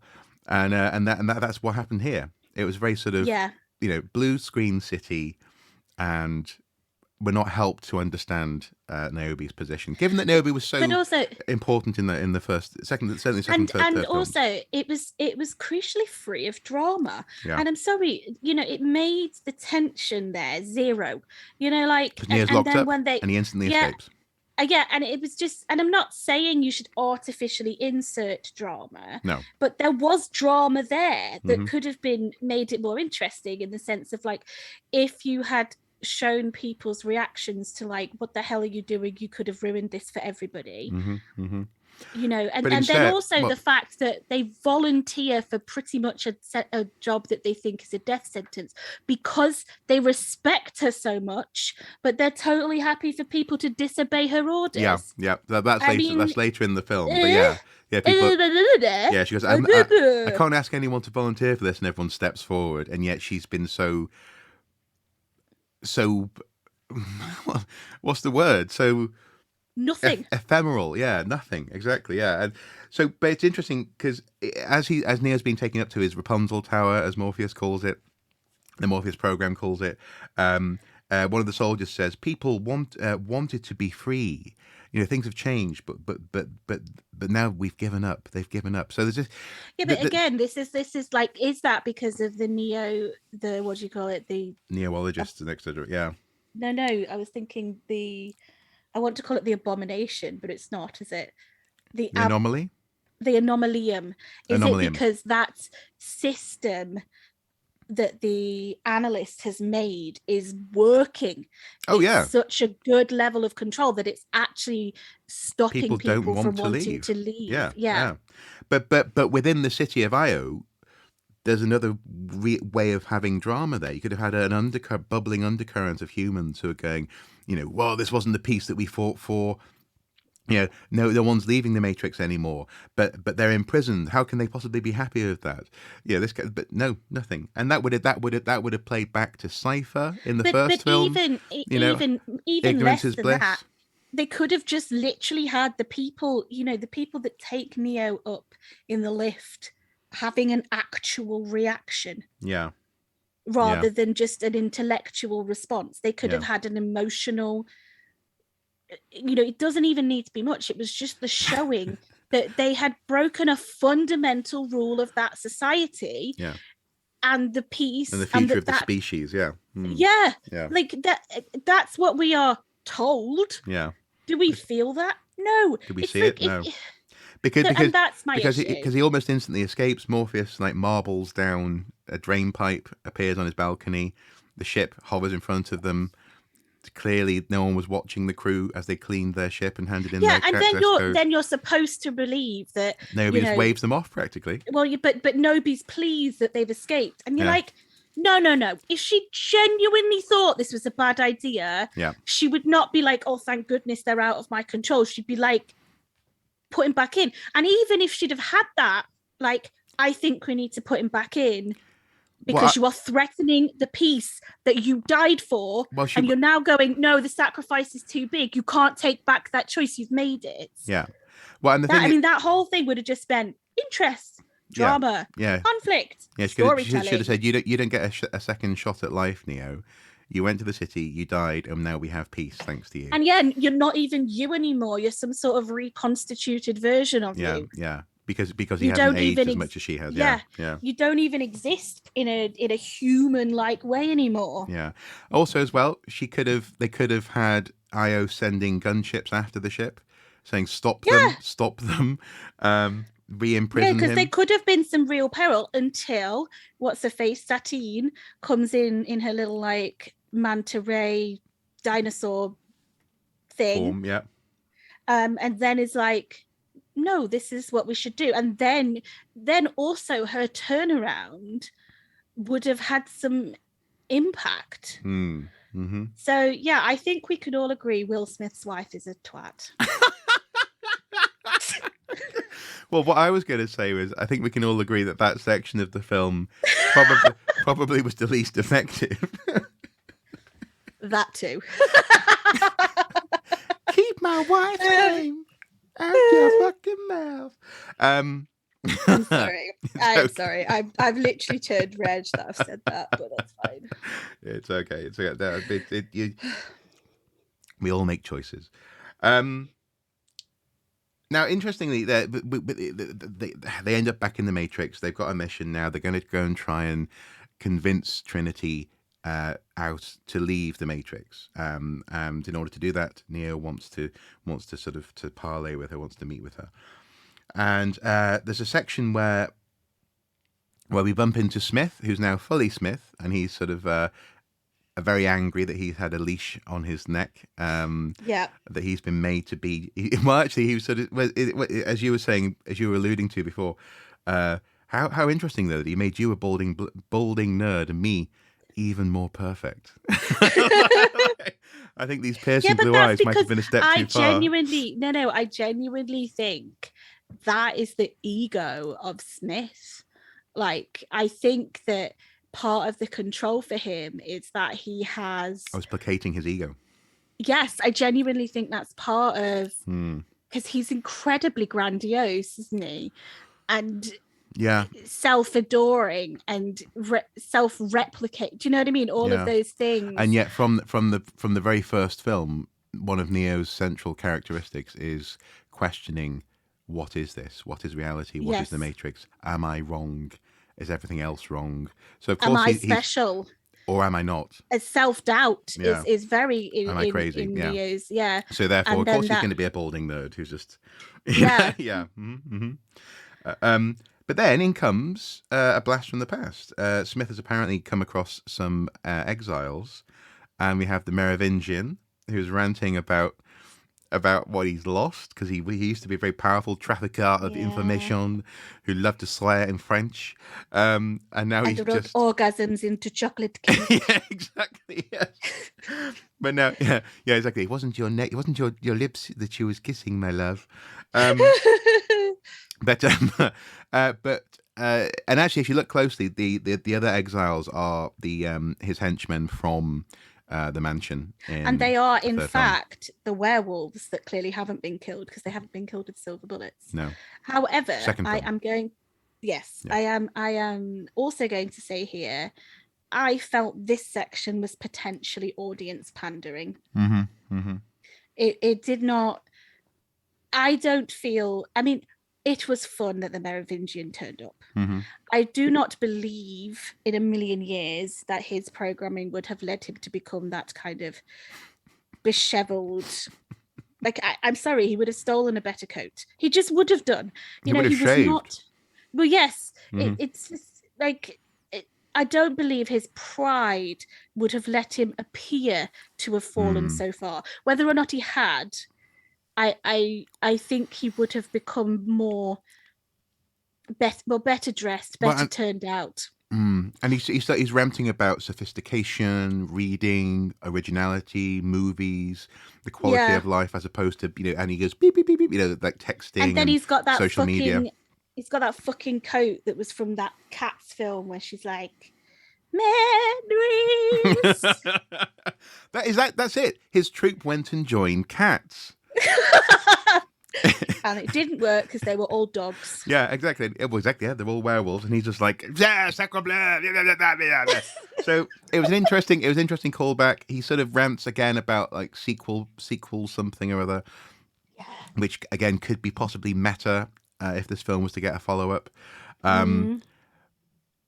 It was an interesting experiment. It didn't really go anywhere, unfortunately. Again, I mean, I thought it would be much, much better if it had turned up in full fucking regalia. Yeah. With his hair slicked, the proper suit and everything. And just been like, and still had the same speech. Yeah. And just guess what? I still like swearing in French. Yeah. Your piece of shit. It wasn't. It's like your shit sounds like poetry or something. Yeah. The idea. Yeah. So, but I think no. It's French. I love it. It's like wiping your arse with silk. Yes. Says, yes. So, but again, I think that character they didn't quite get it right in the sense that he would have dressed like that in a billion years. No. Like, just no. And also, clearly, his wife's left him. I know. Well, good for her. That's what I say. Yeah. She didn't. She deserved better anyway. She did. She was way cooler. Although I would like to see Persephone as like a powerhouse businesswoman just rocking the new Matrix. Yeah. Maybe like, I don't know, sending out like a Gwyneth programs. Paltrow type. She could be selling like goop in. Oh my god, that'd be hilarious! But because it's the Matrix, it could be goop that actually works. Persephone. Yes. Persephone scented vagina candles. Oh god. But that would be hilarious where she or I had a thing of like her being like a temping agency where she sends out rogue programs for like one-off jobs. Oh yeah, I like that. Yeah. So but I like her. But I felt this was like, I think he was a beloved character. I think he was beloved because he was kind of interesting, unique, had this kind of arrogance, and, and held secrets, didn't he, to ransom and stuff, and was kind of working to his own game. And I don't believe he would have. I just thought he'd have done better. He still knows Well, shit. He's still got rogue programs. yeah, He's still, and he says, I survived your predecessors. I shall survive you. and he has. He's come But from various, much older versions of the Matrix. He's and also the implication of the vast structure that he had in the second and third film. You just wonder. I mean, but again, we've seen a machine war in the real world, and the analyst clearly is a control freak.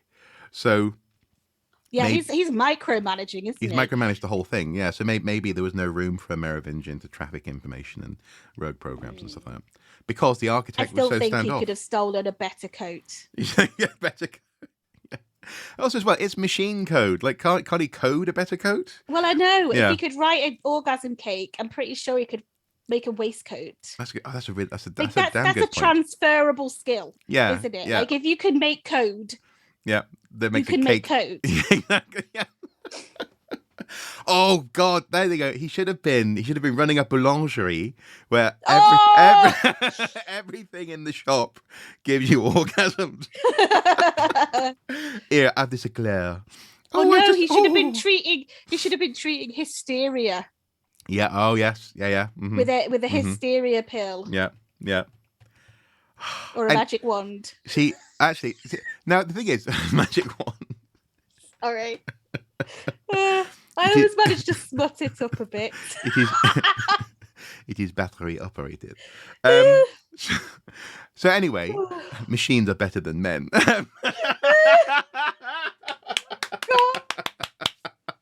That's going to be the porno offshoot. Yeah, welcome to the Matrix. Machines are better than men. Oh yes, they are. Woo! Oh God. So anyway, Mark promised me never to do that voice. That's literally scarred my inner psyche. We've gone way off topic here. No, but mainly because there's that section of the film is just a bit weird. It's a slightly weird insert. Didn't have to happen. Yeah. But they do make it to Trinity's place of work / hobby space, which is a garage where she's working on a Ducati bike. That she earlier on in the film she sort of goes, Ducatis, they're so cool, kind of thing. Yeah. And this is where the analyst really reveals himself. He interjects in this meeting that's about to happen, and he says, "Let me sum up what's about to happen in one word: bullet time." Interestingly, I think that we've got then a counterpoint to the fact that when bullet time was mentioned by the little bot friend earlier, it was superficial, and now we've got the same phrase meaning like extra, yeah. Okay, we don't get Neo waving his arms and bending back as he avoids bullets. Instead, what we get is a really interesting effect where the analyst has sort of inserted himself into that time frame and can move sort of almost like in a jerky way, either much quicker or somehow in reverse as a counter. But this is the same kind of thing they do in kind of anime, isn't it? When they have like people moving so fast and you stay with the action. Yeah. Rather than when we looked at bullet time before. Everything else went. Yeah. So I think this is just kind of an interesting new way of viewing bullet time from a different perspective. Yeah. And again, given that we've seen it before, they have to add something new and interesting because I think it's another reset of the one in the sense of like as he's leveling up, his antagonist is leveling up. Yeah. Which has to raise because but from a storytelling point of view, you need the stakes raised. You need him to not be this immortal, unbeatable, unchallengeable character. Yeah. But it's interesting, isn't it, that the challenge here is not physical. It's a mental challenge. And it's also laying out the fact that, as we were saying before, that fewer people than ever before want to leave the Matrix because, as the analyst lays out, no one cares. No one cares anymore. No one cares about facts, but rather the fiction in your mind, he says. What validates and makes your fictitious fictions real? Feelings.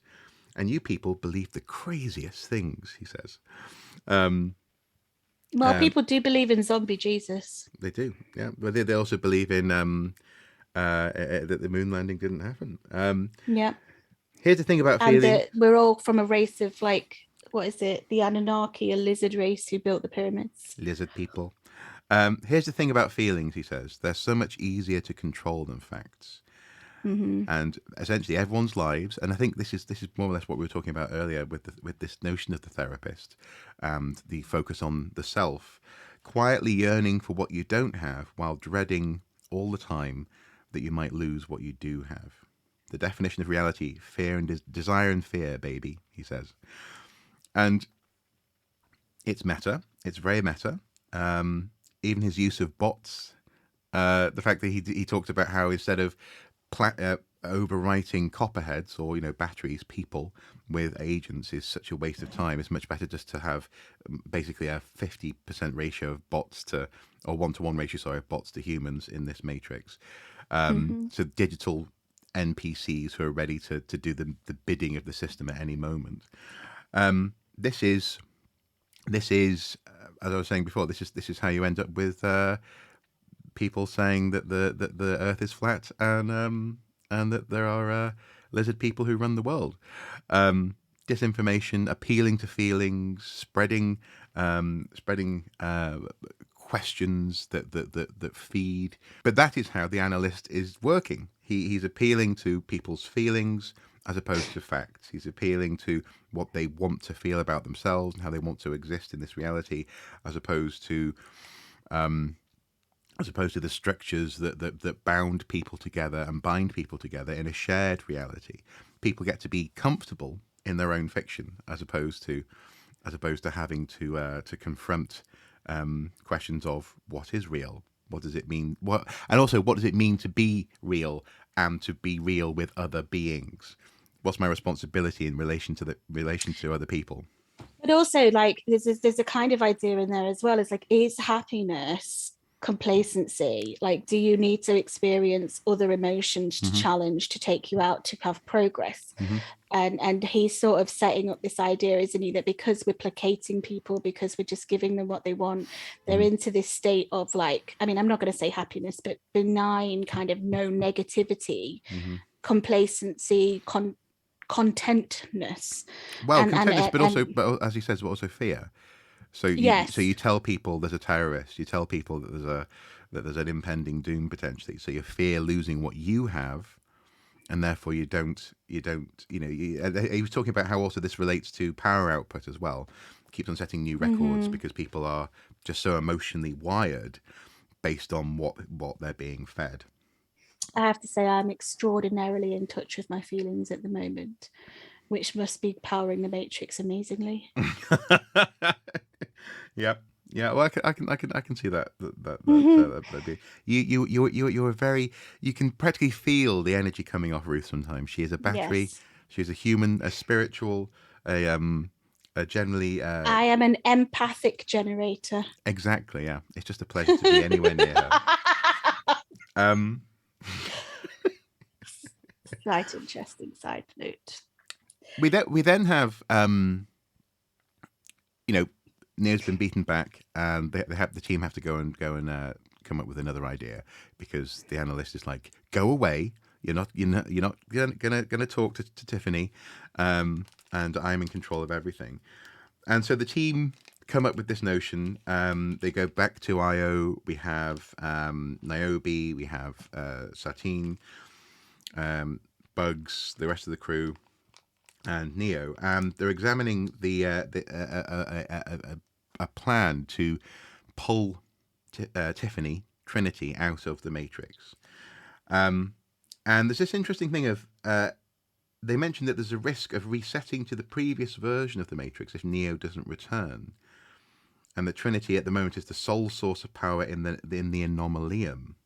And I wonder, do you think that was a loose reference to the potential rebooting of the film series? I did. It could have been. I didn't get that. I kind of got I sort of got this sense of like that this is something new, and that going back. I got the sense that that would have been going back to the old Matrix, the So architect's the Green Matrix, Matrix. yeah. Yeah. So I suppose that could have been a reference to a reboot. It's in a film sense, couldn't it? Where you go back to the original and remake. Because I mean, basically, this is the Matrix with a stabilized sort one code in it, isn't it? Yeah. And the code is sort of being stopped from kind of escalating exponentially. Well, and yeah, and what we get, sorry, in that explanation, in that confrontation with the analyst, is he explains how what he found was like acids and bases. Trinity and Neo were explosive when they got together, but inert when they're far apart. So he literally within the anomaly. That's not true. No, I know it's not true. That's it's very bad science. It's what he says. It's what he says. I also found that very annoying. Can we just misconception check? Go ahead. Yeah. Misconception check. Acid and bases neutralize when they get put together, so they become pH 7, alkalis, and are very reactive when they are apart. Yeah. So it's a wrong metaphor. It's a very wrong metaphor. But yeah, I'll go with Dr. Zeus. Thing number one and thing number two. When they get too close together, bad things happen. And he sort of says, I won't go into details, but let's just say bad things happen. And clearly they're experimenting with different versions of the Matrix. Things kept on going wrong.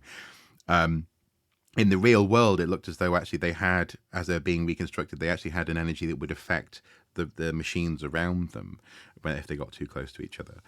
And so this proximity of, and again, this when it comes back to things like, because he's actually working on a game called Binary, isn't he? In his new game's going to be called Binary. So the binary nature of this anomaly, the fact that you have Neo with his inversion, which is Smith, but also Neo with his counterpoint, which is Trinity. Maybe that is the Trinity, as it were. No, I think it is. I think it is the Trinity, but and I think what we have here is quite interesting, because if this film is, I mean, I don't know if they're going to make another one, but I feel like I feel like that was on the cards when they made it, and I feel like where it would have gone is that it would have been exploring this Smith Trinity Neo. Because Neo is 1, isn't he? Trinity's 3, and Smith is 2. Yeah, well, in that sense, he is duplicated. And that is binary. Yeah. Do you know what I'm saying? So maybe he's not going to be Smith. Maybe he's going to become this binary thing. Yep. I just don't know. I was like, there's scope within that relationship, because in this as well, like, Smith wasn't really the antagonist, was he? No. He was kind of actually working with Neo, because for some reason he was able to fight the analyst when Neo wasn't. And that was interesting, but also it kind of stops, like, the Trinity situation stops those two being interdependent with each other, because there's something else going on. And again, is all of that why in this version of the Matrix they're able to have a stability there with both of their codes, with Smith and Neo's codes in the system, because they don't normally have to destroy each other. Yeah, so like there's an interesting thing happening there. And I mean, I don't know what you thought, but I thought the ending bit where Smith sort of talks about the differing nature of them, that he was always one person. I'm going to paraphrase this. You were always the one. I could always be anyone. Yeah, so there's this idea of, like, there's this kind of, like you said earlier, they are antitheses of each other. They're the opposite. They do, one limits the other one in this kind of, as one grows, the other grows, and they're trying to pull each other back. I mean, there's a point when they literally go to punch each other and their punches bounce off each other. Yeah. and there's also this sense as well that I don't know if you got this, but Smith is free, and that Neo is kind of holding back. He's not accessing everything, is he? No. He sort of doesn't. He can't fly. No. He can't. He can do this bullet blocking thing, but some of the other powers he used to have, he doesn't have. And it's unclear at the end whether he can fly or not, because you don't actually see him fly. No, you do. You do. I didn't think. And then the Oh final yes, shot. yes, Yep. yes. You're right. You're right. You did. Yeah. You just don't see him fly into the architect's house, not architect's, analyst's house. So yeah, I feel like there's scope to explore within that trio, and I do think that there would be scope for Smith to morph into a new program and not be Smith, if that makes sense. Yeah. Because Trinity and Neo have changed, and by virtue of him being the opposite of the one in his programming, surely that would mean he is. That would mean that their change would occur. Yeah. Yeah. So I kind of feel like that bit where we had that whole conversation and he's kind of beating up the analysts and stuff, that all felt to me like prepping for future stories potentially. Yeah, and I suppose we should explain again. We're presuming that you've seen the film, but it's worthwhile just going through. They make this plan. They go into the Matrix. They're going to try and flush Trinity out. This involves also using bugs as a temporary pilot, as it were, for Trinity's digital self in the coffee shop, where the analyst has set up a meeting to offer Tiffany the opportunity to leave the Matrix. And what's interesting is that initially I was like, how on earth is she going to have any other impression other than she's in a fake reality when she goes into her favorite coffee shop and there's just this choir of this mass of people in tactical gear watching her sit down and have a conversation with Neo. But as you were saying, what was interesting at that point was that they brought her family in, and there was a conscious, her quote unquote family, and she actually says, more or less, she says, I know this probably isn't real, but I can't take the risk. My son's, I mean, at one point when they're about to have a serious conversation about, or they're getting close to each other, she gets a text message, doesn't she, that basically says, oh, my son's put a Lego up his nose. So the fact that the family's just there to distract, to pull her away, and she understandably can't risk that not being real. She kind of. But you invest in family, don't you? They're not. It's not a benign thing. They're your family. You love them. You spend time with them. They're the routine of your life, and to abandon that, on something on the most as surreal intangible, it is a big risk. And in fact, she nearly gets out of the door and goes, doesn't she? Yeah. Before she kind of just has a realization. Yeah. And then I have to say, I would have left Chad. Yeah, he did seem a bit Chad, didn't he? Really, he was just the bot would not have worked for me. No.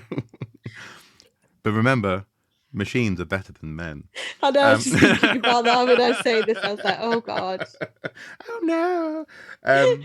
But nonetheless, so they have obviously fights ensue, and there's a chase.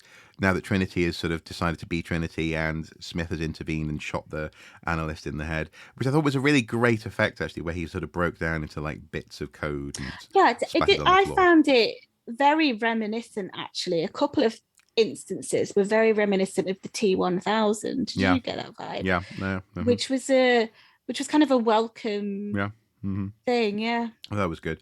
And then bot mode, which is super sick, as swarm mode, where the bots swarm. That's it. Yeah. Yeah, that was just like But also, crazy. It was crazy, but it was also so interesting as a commentary on our interaction with social media, of like how many of the people we meet and interact with online are real, and I mean, unsophisticated bots, you're like, you're not real. But how many of these things, and like there's been this conversation in the press recently, hasn't there, about Elon Musk asking Twitter to prove that less than 5% of Twitter is bots. Yeah. And I'm interested going, but what is the number? How like, many bots actually are there? What if there's more bots than people? Yeah, and Ding. so yeah, obviously the people on the street are swarming them, but also as well, there's a really effective moment when this lady's in bed, her husband is awake, and she goes, "What's wrong, dear?" And he just goes and runs out the window in order to become a human. Well, no, sorry, a human shaped missile to drop on a car. It goes, and she just screams as you would when your husband just runs out the window. But again, what is reality? Are we being spoon-fed? Are we being sort of catered for in our daily lives with the advertising, targeted advertising, targeted political messages, targeted music, targeted this, targeted that, all based on our previous activities online, this kind of thing. And yeah, but it's also to do with kind of like, again, we're paralleling again, aren't we, kind of what's happening. Like, you're getting more and more sophisticated algorithms, more and more sophisticated information, more and more sophisticated marketing tools and stuff. And it's like, at some point there's going to be an indistinguishable situation. Like, what? Well, do you know what? Already on, I don't know if you will get this on Twitter. I definitely do. I'm not on Twitter. Okay, well, I get on Twitter adverts. I forgot what it's called now. I think it might be called AI Girlfriend or something. But basically, I don't know if you've seen these things. Basically, it's a sort of vaguely anime style sort of digital character that is an AI chatbot. So you know how like when I was a teenager, you could sort of go on to, I think it was like god.com, and chat with an AI that was God. And it was really funny because you go into really weird places, hello, how are you? I'm fine. I'm God. But in this instance, it's a girlfriend for you, apparently, that I'm being offered. They've always been around. They have been around for a long time, but they're becoming more and more sophisticated, and also in this instance, they're becoming more and more acceptable as something that you can do in lieu of having a real person in your life. Oh, I'm just going to have this AI girlfriend to keep me company. I feel this might be a red pill thing, which is not a reference to the Matrix. No, you're right. It might be a red pill thing, and that's so I'm not going to go too far in that direction. But I suppose what I'm saying is, the question is there as to just how real especially our online lives actually are, just how monitored they are. But again, that's the thing, isn't it? It's like our online lives parallel some of the things that are happening in the Matrix, and it's not too big a leap to go, that's believable. Yeah. Am I actually connecting to other people, or am I being managed? Yeah. And actually, it's interesting. So one of the things. So okay, I have a problem with this whole sequence because no one in the crew dies. No one on the ship dies.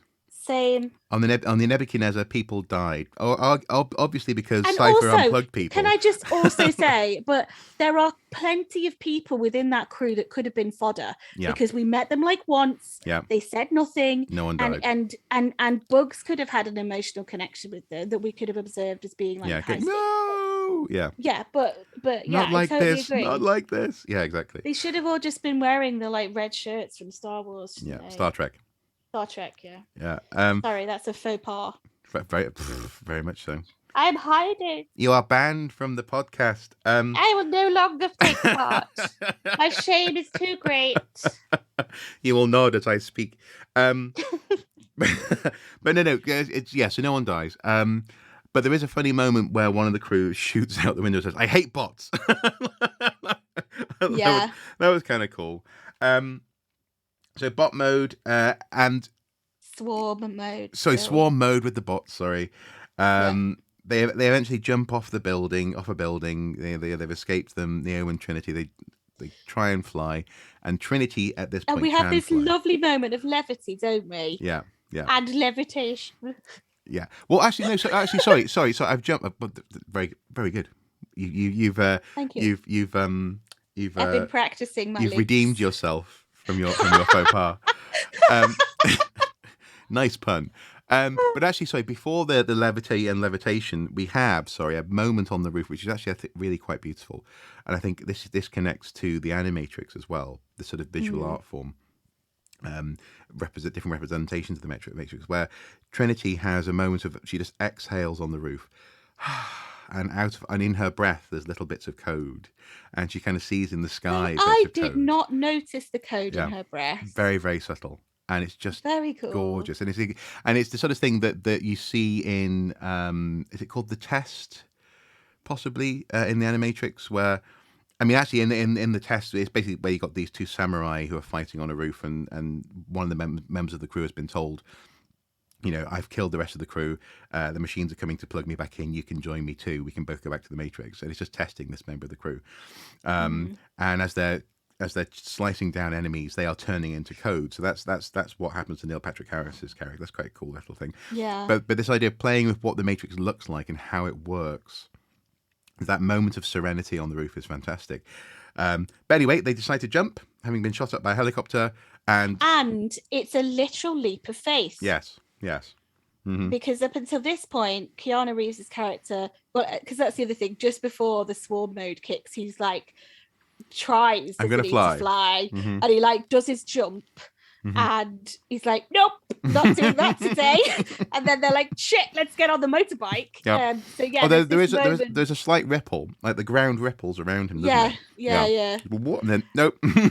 Yeah, and again, that was another like lovely little bit of like levity of like, and again, it's telling us things are different. Yeah. So, and then yes, we get this bit where they leap off the top of this building, and they're falling, and suddenly they're not falling, and Keanu Reeves is sort of dangling from Carrie-Anne Moss's arms, going, "Are you doing this? I'm not doing this." And that was and that was lovely, and again, it was kind of empowering for her, because she'd always been, a secondary. I mean, an incredibly important character, but she had been for him to become this person, hadn't she? Yeah.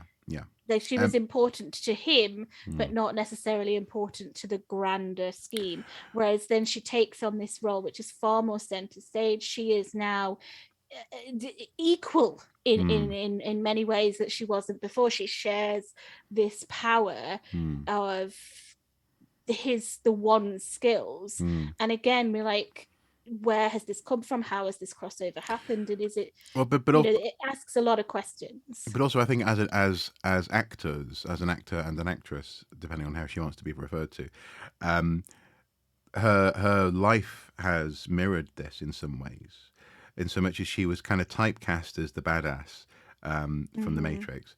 And then her career, no one really knew what to do with her. And now she's of a certain age, and she's talked about this in interviews, where it's hard to get roles when you're over 40. I would guarantee they thought about recasting her.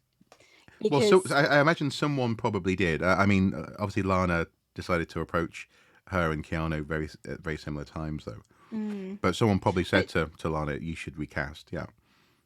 But because I just think we don't get representation of women past a certain age. No. We get grandmas, and we get we get to the drunk, women. Desperate women, but we get very, like even in like Mamma Mia Part 2, Cher plays the mother of Meryl Streep, and they're like the same age pretty much. There's like 6 years or something between them. It's and this is what I think happens, is much older women play a lot younger. No, absolutely. And then which doesn't really work, and we then and there's just not roles for people no when there are for men, and I want more representation for women, because I'm like, I'm going to be turning into that age group not too long from now, and I want to see myself in the cinema. And this, I can't remember if we've talked about this in the podcast so far. We've definitely talked about this in real life. Oh no, we do talk when we're not recording. You've given away our secret. I think so. Practice makes perfect. This reminds me of the fact that, as I've said to you, definitely in real life previously, I'm kind of fed up of hearing in DVD and Blu-ray extras, people still saying it's really nice to be playing a kick-ass female role. You know, Oh yeah, could you like this has been happening for at least since Aliens. It's yeah. not that is no longer breaking new ground, and as you say, But the breaking new problem ground is having representation of the older of the lifespan of a woman as opposed but to also as well, like strong female characters tend to be literally strong. yeah They don't tend to be like no rounded or yeah, mentally full complex or yeah. yeah. Hmm. You know, and they tend to, and they don't tend to have lots of women in movies don't tend to have their own agency. They tend to perform the Morpheus function. Yeah. Like they tend to form like your job is to get this man Hmm. from this stage in his life to this that stage in stage his yeah, life. And you know, and you will be happy women when he succeeds. Yeah. yeah, Yeah. because you are altruistic and don't have your own desires, goals, and needs. Yeah. So, you know, I think that I want to see, and to be fair, it's happening lots on kind of TV kind Yeah. of series and stuff, but it don't feel like it's made it fully into like the Hollywood genre yet. And it was very nice to see Carrie-Anne Moss because I like her. I like the fact that she didn't wear loads of makeup. I like the fact that she hadn't had a lot of plastic surgery. No. I like the fact that she's looks like a human being that hasn't been prodded and poked with needles to get rid of every wrinkle. Yeah, but therefore she also looks good. Yes, she does. She looks good. She looks natural. She looks healthy. Yeah. You know, and she doesn't look interfered with. And again, all of those things, like most movies I see with people, there's plastic surgery left, right, and center. You don't see what women actually look like. No. And so to I mean to this is slightly connected to that Twitter red pill thing. But some people were saying, oh, they've just given her the wand's powers because it's a woman. That's not the point. But I do think that it's really good to see and to have given Carrie-Anne Moss this trajectory as a character, but also as a working actor. Well, yeah, but I think point. something else has happened there in terms of the Trinity, because the Trinity in the first three films was Morpheus, Trinity, and Neo. And we haven't got that Trinity now. What we've got is Smith, Trinity, Neo. Yeah. So there's still a Trinity. We're still making links to the Holy Trinity in that sense, and the Messiah kind of thing. But it's far more. Again, it's not one role, next role. It's far more nuanced. It's far more intertwined, interconnected. And again, I mean, it needed to go somewhere new. And I think it did an amazing job of that. Yeah, because it simply it wouldn't. I know people say they didn't want what happened, but I did. I thought it was great. No, I know, but but the people who just go, "Oh no, it's a rubbish, it's a rubbish film." What did they want? Did they want the third film again? Like, no. You know what I mean? Like, it's just So it's all good, and then obviously they fly off, and then we have sort of like not a prologue, an epilogue, where they go to confront the analyst in his home. And this bit, can I just say, this was so interesting because there's a bit where he's like, "Can't you control her?" Well, and it's like, to be fair, so she smashes the wall with her mind apparently from a distance, flies into the house, hovers in beautifully with the sun behind her, actually really nicely framed, lands. And smashes his jaw into his kicks face. his head in a little bit, slits his throat, and then snaps to bring him back. Yeah. Which you were saying yesterday is a power that they talked about. Morpheus talked about in the first film. There was a story of a man born in the Matrix who could shape it to be as he wanted to rewrite it. Yeah. Neo never rewrites the code. But he did. No, he never did. He never sort of fulfilled any of that. He bends the legacy. rules. He bends all the physical rules. He goes quicker than you should be able to. He goes.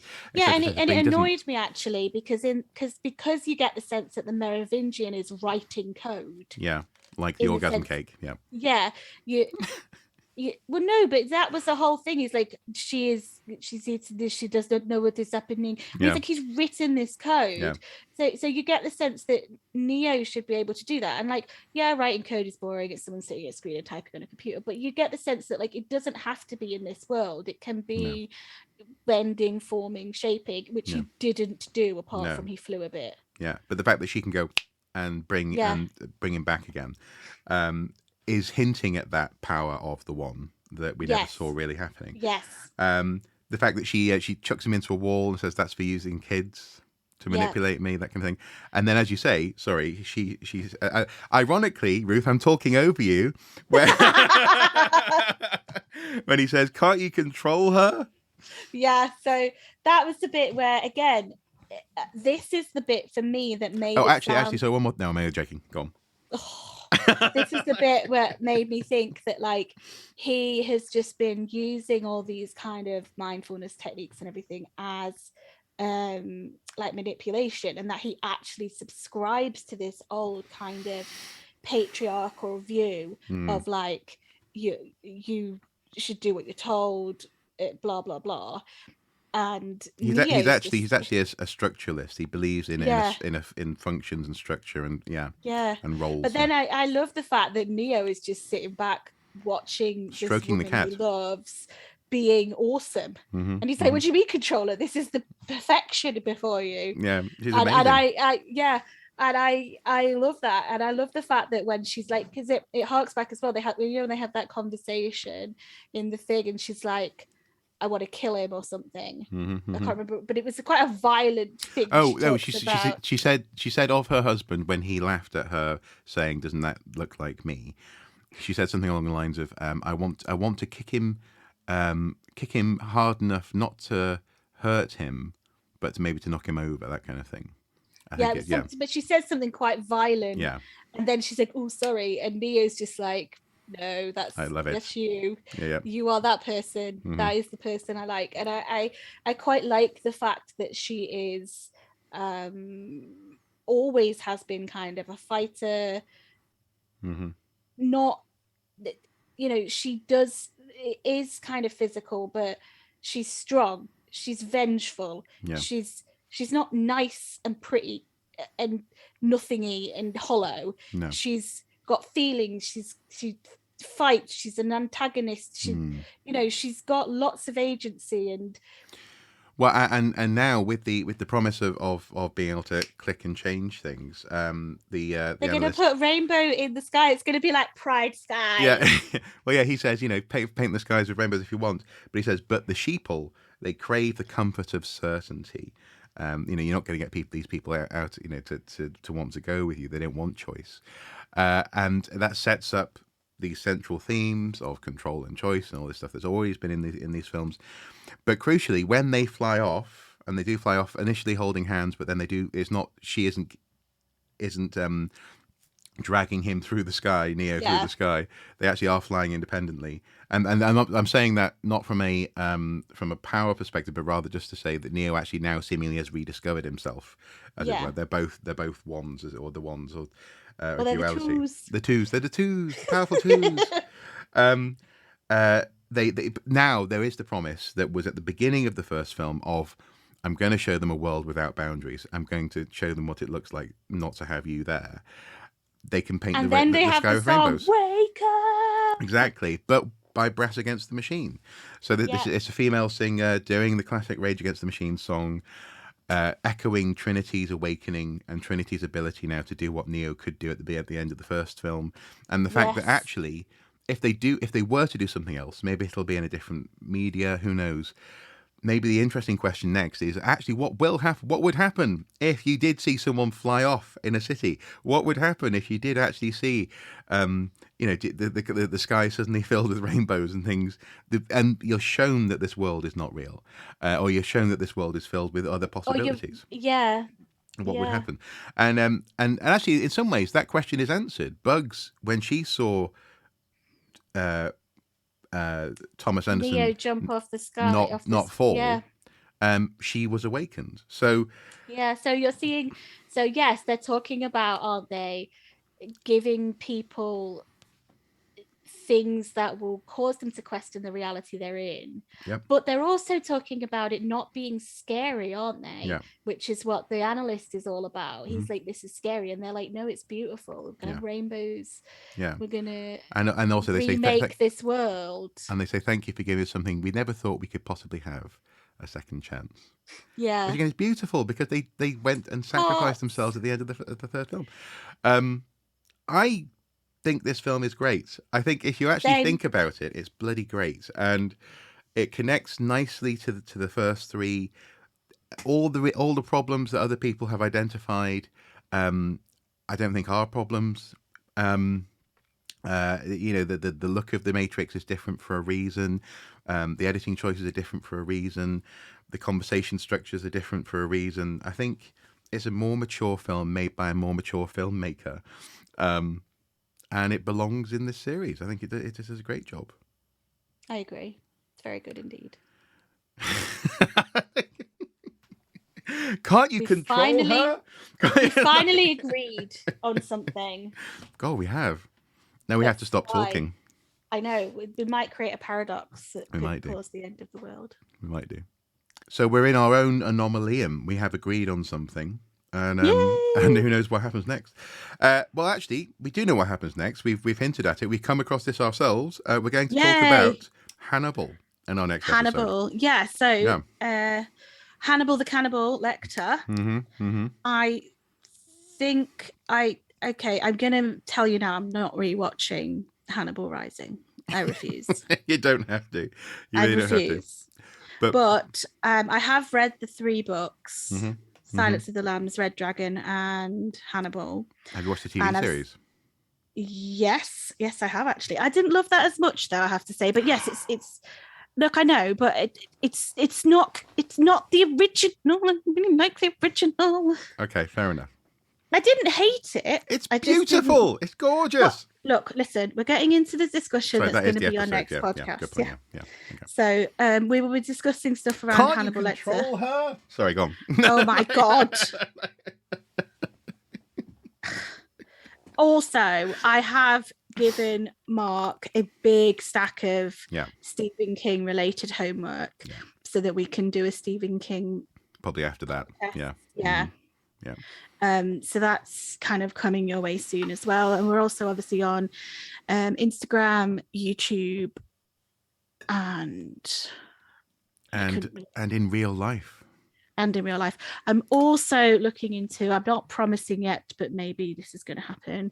Maybe looking at doing some TikToks. Ooh. I might be too old for TikTok. No, you're definitely not too old for TikTok. There are very old people on TikTok as well. Well, they're not me. I personally might be an age in my own personal Break the mold. Break that mold. Be Carrie-Anne Moss. I'm not sure that's what she wants to be, an old person doing TikTok. I also don't think she's actually that old. No. It's just she's Hollywood old. Yeah, Hollywood old. Yeah. Aged out of being a woman in Hollywood, which is a travesty. Anyway, so yes, we are interact with us online. We are not bots. We are not bots. No. We will not initiate swarm mode. No. And we may have something to say on the topic of movies. Yeah. Great. So, can't wait to talk to you again next time on the Else Realm Diner. Else Realm Diner. More than anything else in her life, she wants to see Paris.